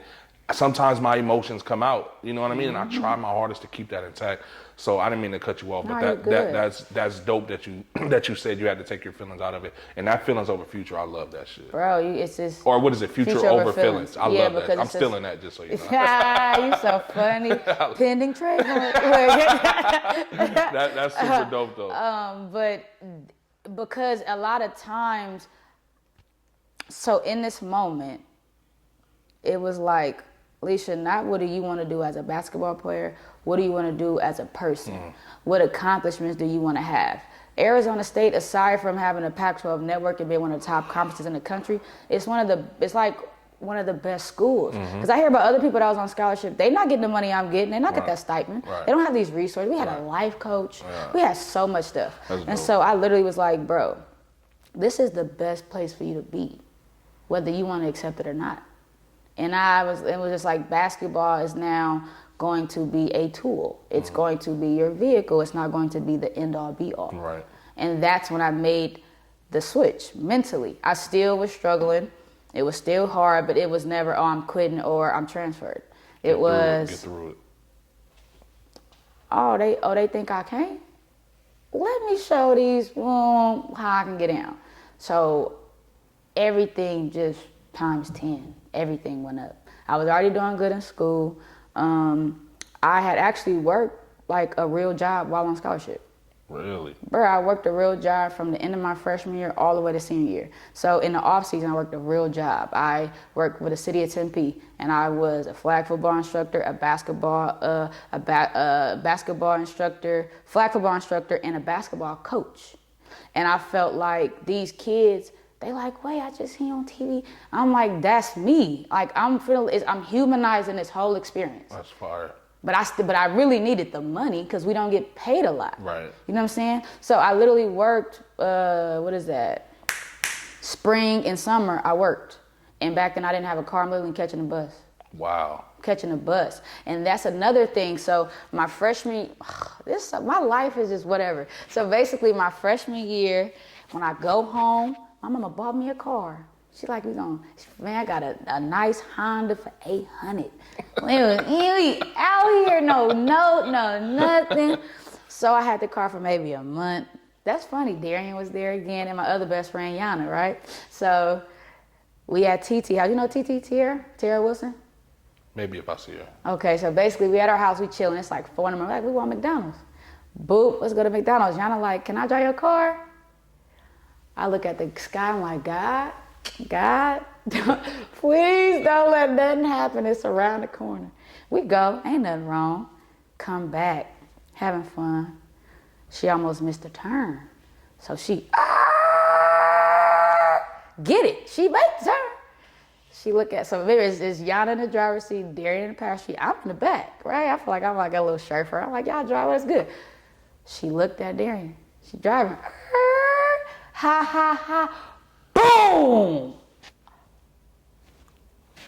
Whole life flash. I literally, when I get in anything happen in the car, I still see her curls. Anything happen in the car where it's like, like a jerk, my whole life flashback. I see her curls, airbag come out, Darian airbag come out, but my seat was broke, so she was far, so the airbag didn't hit her, but it hit Darian. Darian gets out the car running, like, my face on fire.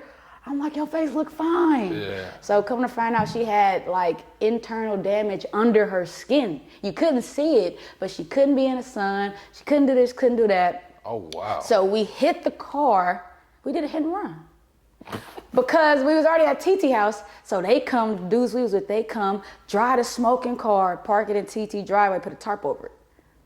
We hustle up, get in the house. My mama in Vegas. I don't know what to do. I ain't got insurance on the car. Oh, man. So basically, long story short, my mama came back. She wanted me to fight Yana every day until Yana paid me back for my car. I had to stand up to my mom like, Mom, I'm not fighting her. I don't care what you say, bro. I'm not helping you with nothing. Like, girl, I'm still a kid. What you mean? So you know me. I'm like, all right, bet, don't worry. But then I don't know what side of Darian family it was or how it went, but they was like, you could sue her. Me? Hold on, wait, let's bring it back. Darian, like, bro, my friendship mean way more than money. I don't know what y'all talking about, whatever. Everybody was just mad at the time, but like, yeah, I lost my first car in a month. That's crazy. So then I end up finessing the situation. I end up being able to get one of my teammates, send me Chase $1,000 right now. I need $1,000 right now. She had it though. I knew she did. Let me borrow $1,000. I'm gonna give it back when I get financial aid. Boot me the $1,000. I got the whole car, fixed it, everything. Did everything. Mama, I don't need your help, and I got my friends, right? Shipped the car out there. By the end of the summer, the car breaks down. Car don't work no more. I already moved off campus. I moved down the street like 10 minutes. In Arizona, the desert, the streets is long. Yeah. But I moved. I had to catch the bus my entire sophomore year to practice, to class, to work. And I moved off campus, so I was farther from everybody. Like literally, I'm getting out of practice at like 6, 7. I literally gotta go walk to the bus stop and sit at the bus stop for 30 minutes to 45 minutes to wait for the bus. That is crazy. I had to wake up early. I was back to being in middle school again and in high school just to get there in time. That is wild. So that's why my sophomore year, and this happened before everything happened that year. So all of that happened. I was just very overwhelmed. Rightfully so, shit. All of this stuff going on. I was very overwhelmed, and I put myself in a position to not have anyone. You know what I mean? Not need anybody. Like I wasn't thinking I'm gonna move with my teammate. I was like, I'm gonna finally have the opportunity to be on my own. So I did all that stuff my sophomore year, and I really and all of this literally happened within the first semester. This is all because remember it's still November, so that's the whole first semester of school. The teachers, the coaches still don't even know that I almost could have got kicked out of school because my teacher found out that I was plagiarizing. But I didn't know I was plagiarizing because it was on Beyonce. I'm like, bro, how can I lie? That's all I got off Wikipedia. What are you talking about? You supposed to literally like, what's that cost? You're supposed to make a citation for Wikipedia? Right. How am I gonna tell you about B? What? So she hit me, and normally when she asks kids if they plagiarize or what did they do, they lie. And then she kick them out the class, they get expelled, da. So she hit me. I'm like, how did I plagiarize? What are you talking about? I don't do that. So she tell me, I'm like. And your grades are good at this point. Bro, my freshman year I got A's. That's crazy. That's dope. Sophomore year, bro, and this to me is a bad GPA. I had a 3.4. I was just devastated. My life is a reflection of my school Were you grades. good in high school and in school too? Oh, man. What C? That's dope. I don't do that. I've always been known to have good grades because this is my thing. You're never going to tell me I can't play. You're never going to ever close a door in front of me when it has something to do with what I do. I'm going to always have the grades, and also it's more sexier. Like, you don't know, nobody want to be no dumb girl. Like, you dumb, like, oh, you got a 1.0, you look nasty. Right. That is just unattractive, right? And then to coaches, the better your grades are and the better you are as a hooper, you stand out from those who are good too. So talent, better GPA, oh, you going to come from me because you don't have to babysit me. Yeah. And then Arizona State, I didn't know it, but it's in the same league as what? Cal, Stanford. So just the expectation of excellence. It's something that I already represented just on my own, and it just fit perfectly. So yeah, getting that 3.4, and then I wanted to prove to her that I wasn't a bad student, so I actually took an extra class the next semester just to be in her class. I didn't even need it. I've literally gone to an extra class on campus, most of my classes online, and I'm just trying to prove to her, like, I have character though. You know what I'm saying? And so I made that decision, like, I'm gonna stay. I'm gonna actually stay. I'm gonna ride this thing out till I graduate. And at this point, you gotta be feeling like, shit, there's nothing I can't get through. Bro, what? I'm like, oh, but they literally looking at me right now while I'm not at my best. Right. Watch when I come. Oh, I'm coming. How was that next year? Did it change? No, remember, that was just a semester.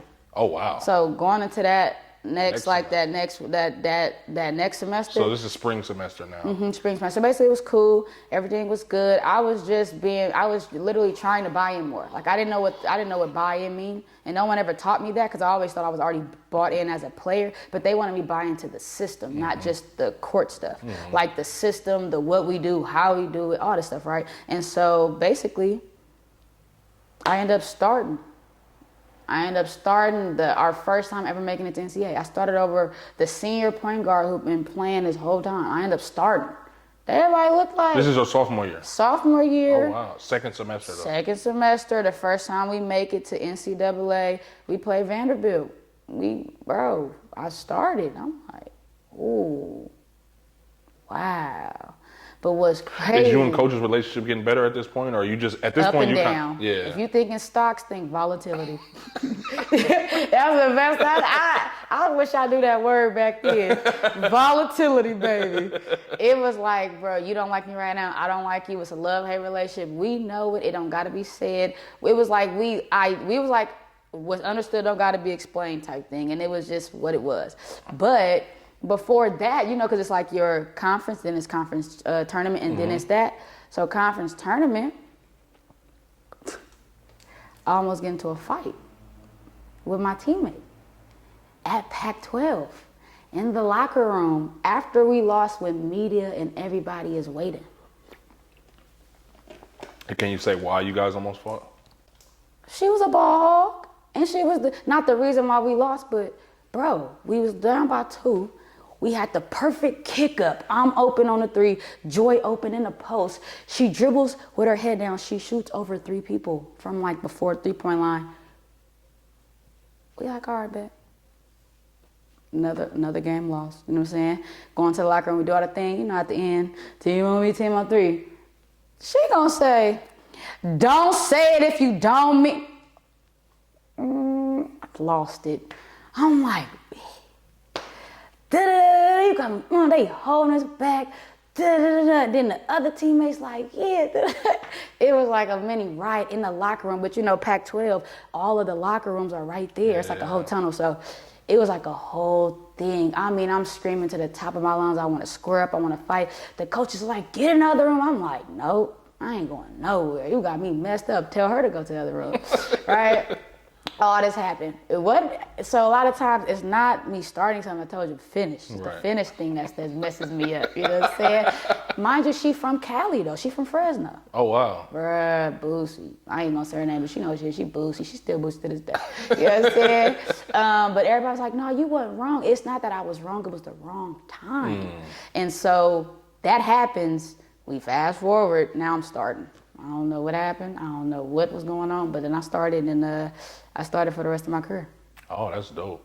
Yeah. Did you and Coach ever kind of get on the same page, or you were just going through the motions like, fuck it, let me just get through this and? Well, I'm sorry. Let's just be forgetting so much. It's so hard to remember so much. So in that fall semester, I had to sit down. With Coach? Coach and Coach. Another one. Another sit down. She caught this meeting down. Sit down like this. It's me, her, and Coach Amanda. And she said, do you really want to be here? I said, oh, this is, mind you, this is when I'm going through, I want to quit. I want to quit. This is before Coach Leroy told me about not playing. Do you want to?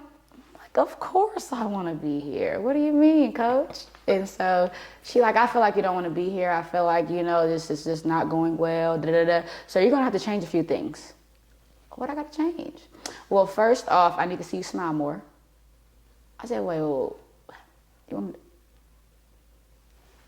Yeah, so when you see me, I don't fake it till you make it. I don't know what you got to do, but you're going to need to smile more. You need to act like you want to be here. I need to And then Amanda was like, yeah, and I know you're from Oakland, but you can't use that as an excuse anymore. I'm like, an excuse? What are you talking about? Yeah, I mean, I know, you're not used to having to do certain things, act certain way, so I just need you to do a little bit better. So me being from Oakland is... Wow. And then I need to smile better. So it was like, I could have said I don't want to be here, and that would have been my scapegoat. She was giving you an out, basically. Oh, my God. It was like, I dare you to say yes. I dare you to be that Lili that you always act like. But I'm very smart and strategic, so a lot of people don't be knowing what be going on in my head. And so all of that went on. And so fast forward, our relationship was a working relationship, and it wasn't meant to be organic. It wasn't really meant to work how others would work, like with Coach Lever and Coach John. Like, it wasn't gonna work like that because it wasn't built on that. If that was Coach Joe, been different. But Coach Joe told me, I'm playing, you can play your game, you can shoot, you can start, I didn't get none of that with her. So, and then, on top of you being white, it's like, I'm trying to not only trust you as a race to race, but just as a player to coach. Right. So it's hard that we didn't address this elephant. It's hard that players should have therapy when we enter into college, and we should have therapy when we go out. There should be two transition programs. There should be a transition program into college, and there should be a transition program out. And that's what they do in the military. And they go through PTSD and all that when they're there. So I feel like I'm not gonna say it was PTSD, it's just trauma. And it's just like, it's so much to go through as we're not even adults yet. You're not really an adult till you're 26 because you can't be on your parents' benefits anymore. Right. 18 is just a number. And so basically, it was just so hard because I felt judged. And even though we had the conversation my freshman year, I felt like it didn't matter. And so it was just so hard for me to how do I be Lili? So literally, the way I can explain it was freshman year, I did not know who I was. I didn't know what was going on.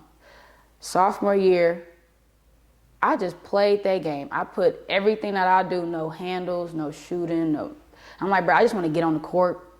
Got on the court. Junior year, how do I throw Lili in here now? Now I'm in the mix. How do I get Lili back in here? Senior year, it was like Lili in their game, but it wasn't Lili high school. So a lot of people think I can't shoot. A lot of people think. Really? Bro, that's one of the reasons why I didn't get to the WNBA. You have to be able to score. Bro, I just wasn't in the system to show you that I could score. What are you talking about? So that is where it was like, how do I get on the court? How do I get the power? How do I get the wiggle room? By the time I get the wiggle room, I'm graduating. So basically, sophomore year, all that happened, I start. Fast forward to junior year. Yeah. But from sophomore year to senior year, we top 10, top 15 in the country, top 20 in the country. Really? Bro, what? So then junior year, go crazy. Now that's one of my favorite years. What? That's one of my favorite. Your junior year? Junior year, bruh. 2014, 2015 season. What made it so your favorite year? Damn. We made it to the Sweet 16. Okay. We swept Stanford. First team to ever in women's basketball history to ever sweep Stanford. Wow. Mm-hmm. And she's never beat Stanford at the Maple Center in her almost 20 years of coaching. So junior year, you guys, how far did you guys go? Did you make it to the tournament? Sweet 16. Sweet 16. That's Made right. it to the Sweet 16. We was literally, where were we? We were top in the conference. You know, you have like your 1 through 4. Mm-hmm. We was either like 3, 4, one of them. But we were really good. The highest I think we made it was like top 7, top 6 in the country. Oh, wow. We were, because the Pac-12, 6 out of 12 of our teams go to the tournament and go top 25. That's why we're the best conference in the country. So we play, it's like we playing UConn every night. It's Right. like everybody is like, you Really feel me? good. And so it was lit. Like we did really good. And also what's crazy is that year I had 21 credits in each semester. Yep.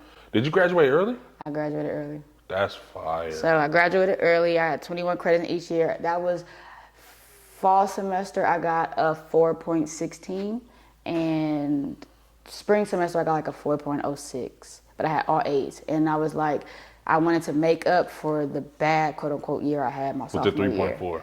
Yeah, that was terrible. Which some people probably never touched that in their life. And that was only my sophomore year. I'm like, bro, I'm finna run it up. So yeah, and I still worked. I did all that. Wow. So yeah, that was my best year because we really got like the respect. People was like, oh, y'all ain't that good as y'all say. Mm-hmm. Da, da, da. So I'm the point guard. So now I kind of feel like I'm back in control a little bit. Mm-hmm.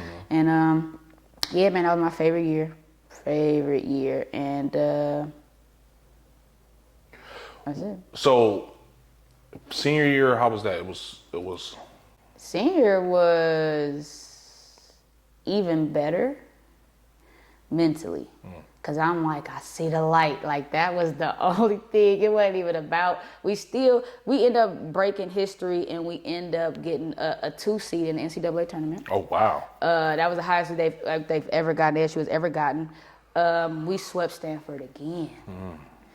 Right, so now it's becoming the norm, like, Stanford who?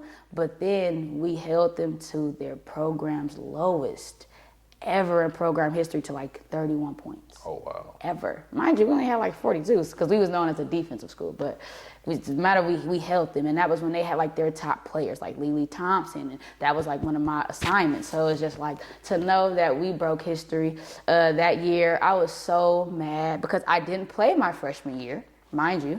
So I ended up being second all-time in assists in the whole like ASU record for women's basketball. I ended up getting second. The one over me is Breonna January, who plays in the WNBA. And so I missed it by not that much.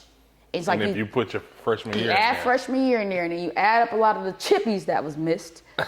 God, Lord, I love you guys. I love my teammates. But it was just some things I needed to happen. Right. But mind you, I didn't even know the whole, if you score 1,000 points. I didn't know. So anytime an award would come, I was like, oh, these are awards? I just was not aware. I was just I lacked knowledge a lot. And then that year also, that was the first time I ever got all Pac-12 defensive team, all Pac-12 just like players, and then I got all Pac-12 academic. I ended up winning, like out of all of the sports at ASU, out of all the girls, I won Bill Kajikawa's like most outstanding female of the year. Oh, wow. I ended up getting a postgraduate scholarship for grad school.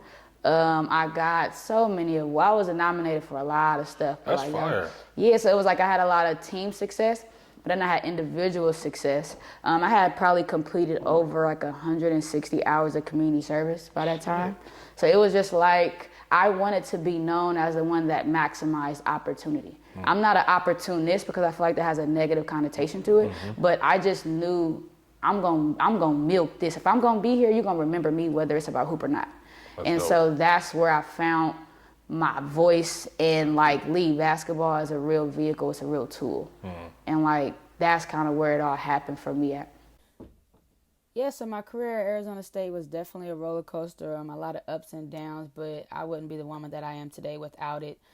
Just me as a woman, just my mindset, how I'm able to be more accountable, how I'm able to be more self-aware of what I need to fix. You know what I mean? It's a lot of times it's so easy to blame, others or whatever is going on, but we never look within.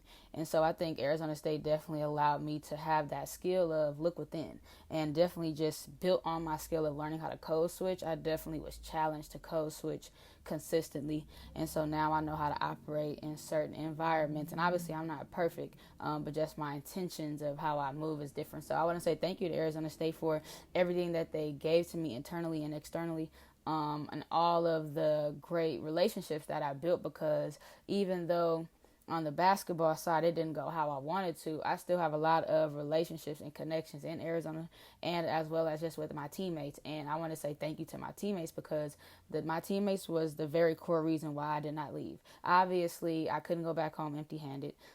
Obviously I knew that Arizona State was the best place for me, but my teammates just allowed me to be me, and they accepted me for who I was, and that just really always will hold a special place in my heart. And so I definitely look at my sisters as, for me, like my teammates as my sisters.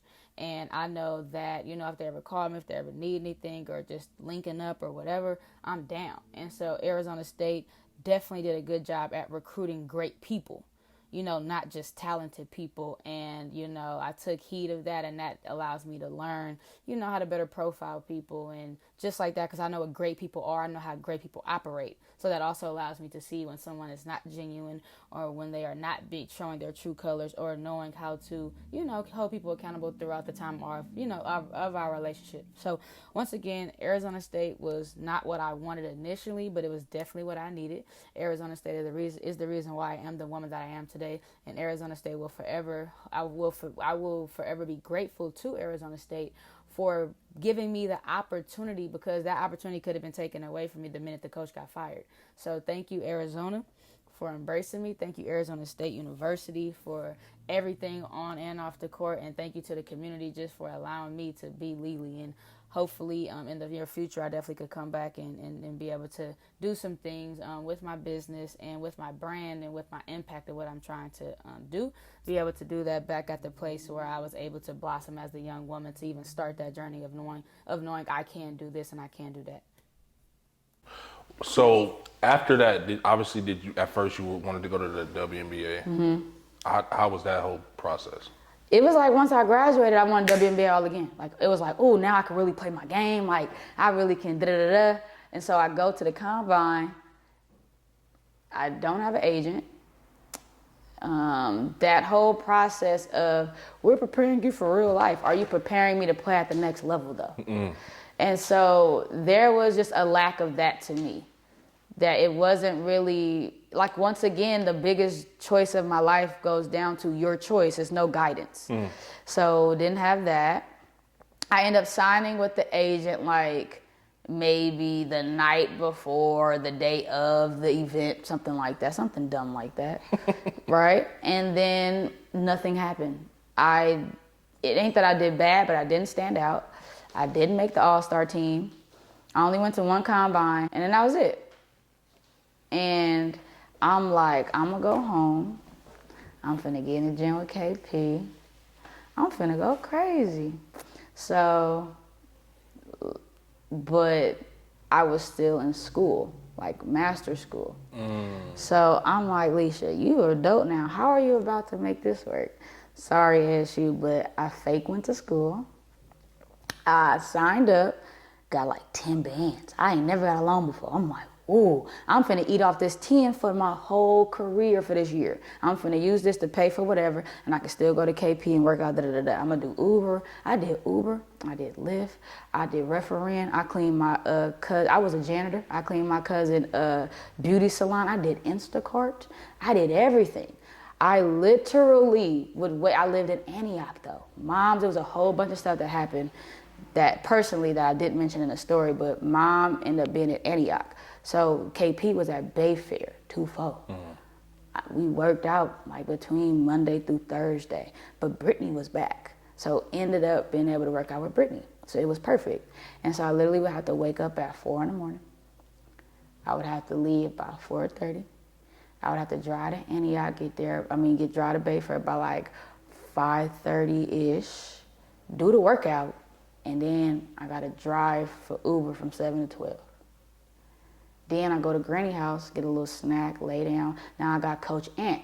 I'm sorry, I didn't mention Coach Ant, but also when I met KP, he linked me with Coach Ant, and I worked out with Coach Brand Strength and Conditioning all senior year. So KP and Coach. So when I think trainer, I think basketball. Right. But Coach Ant, Anthony Eagleton, I always mess up his last name. It started with an E though. But Coach Ant, they know who I'm talking about. He was my trainer, and so I went back to him and KP. I went back to what I knew best, and I trained with them the whole time. And then so I'm thinking, this is it. This is it. So mind you, things ain't working out with this whole Uber thing, and everything that I'm doing is just like and I was reffing at the time. So I was just kind of like on a rat race, right? And then what did have happened?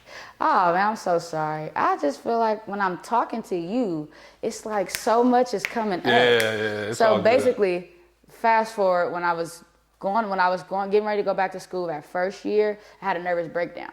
Really? So I was sitting on the couch, my mom, my brother, and I just broke out, crying, angry. I'm like, I can't do my homework. They like, bro, shut up. What are you talking about? I'm like, Mom, I don't know how to do my homework. Do you know I can do anything? I can finesse any homework, throw something together. I'm like, Mom, I don't know how to do my homework. She looked at the computer.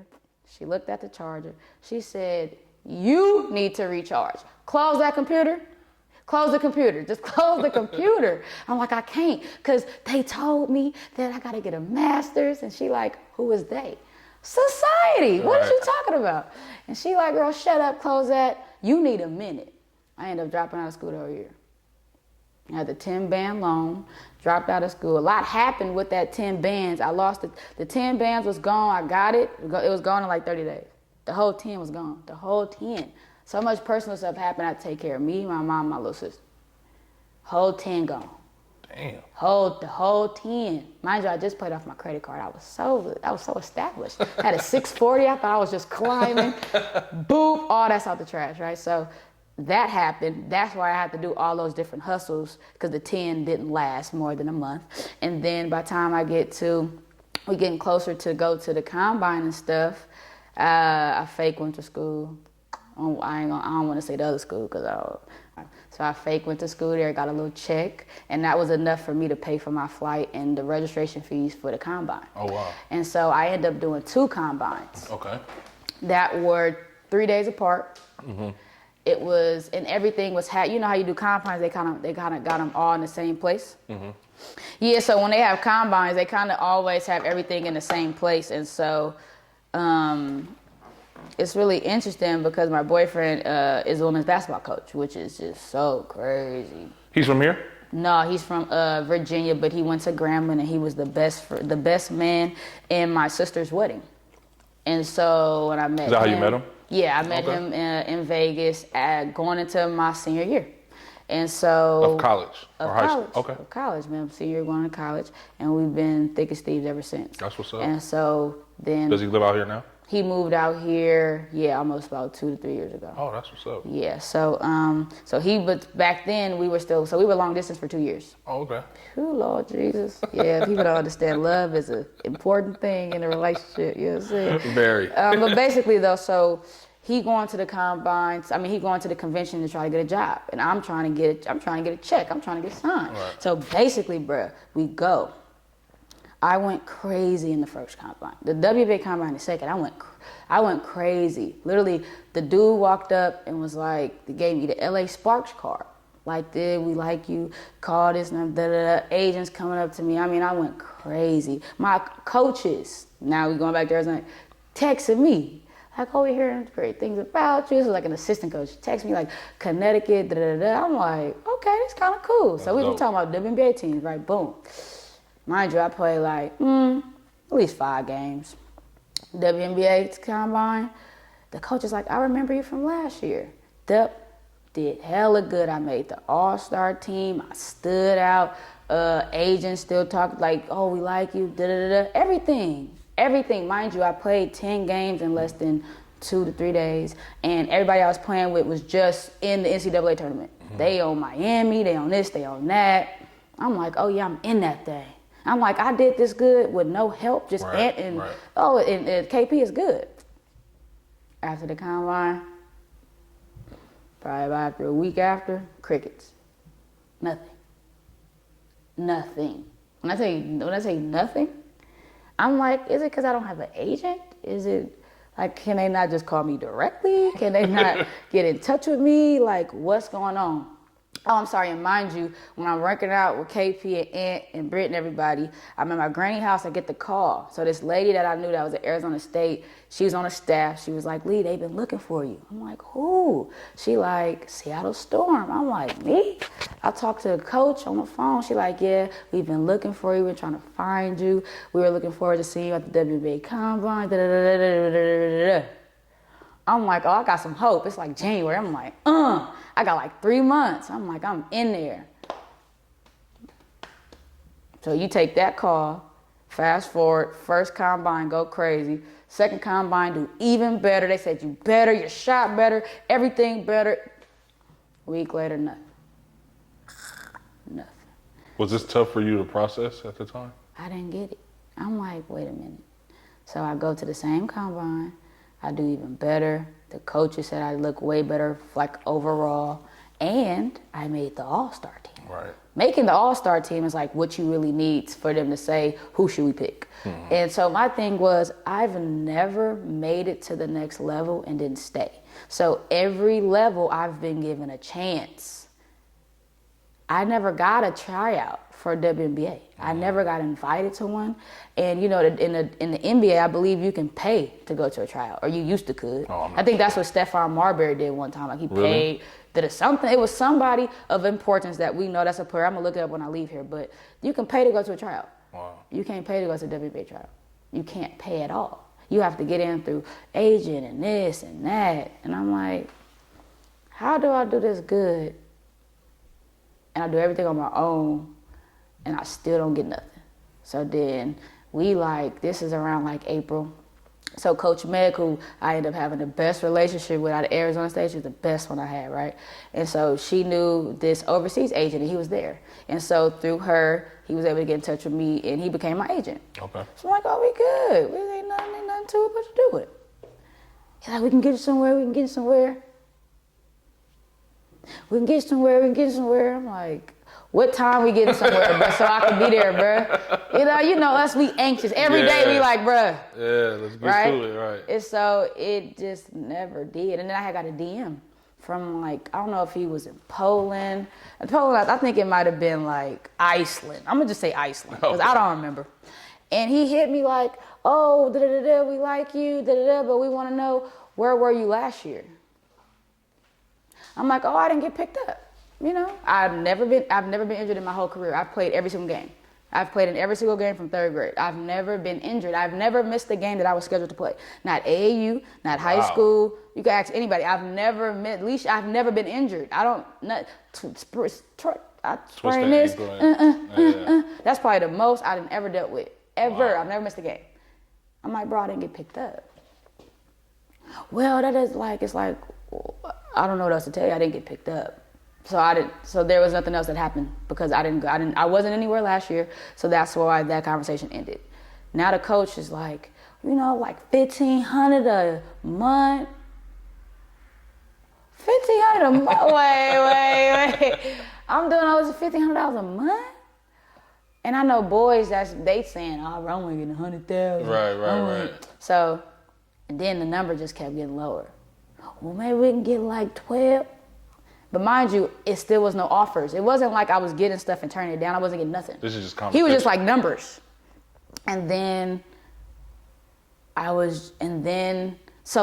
towards the end of that, I became a teacher. I became a substitute teacher. Okay. And I worked at Frick. Okay. Bring it back. Bring it back. I was at Frick, but it was like, It's so hard. It's just everything is all I want. So I was a substitute, and everything was right by my granny house. Okay.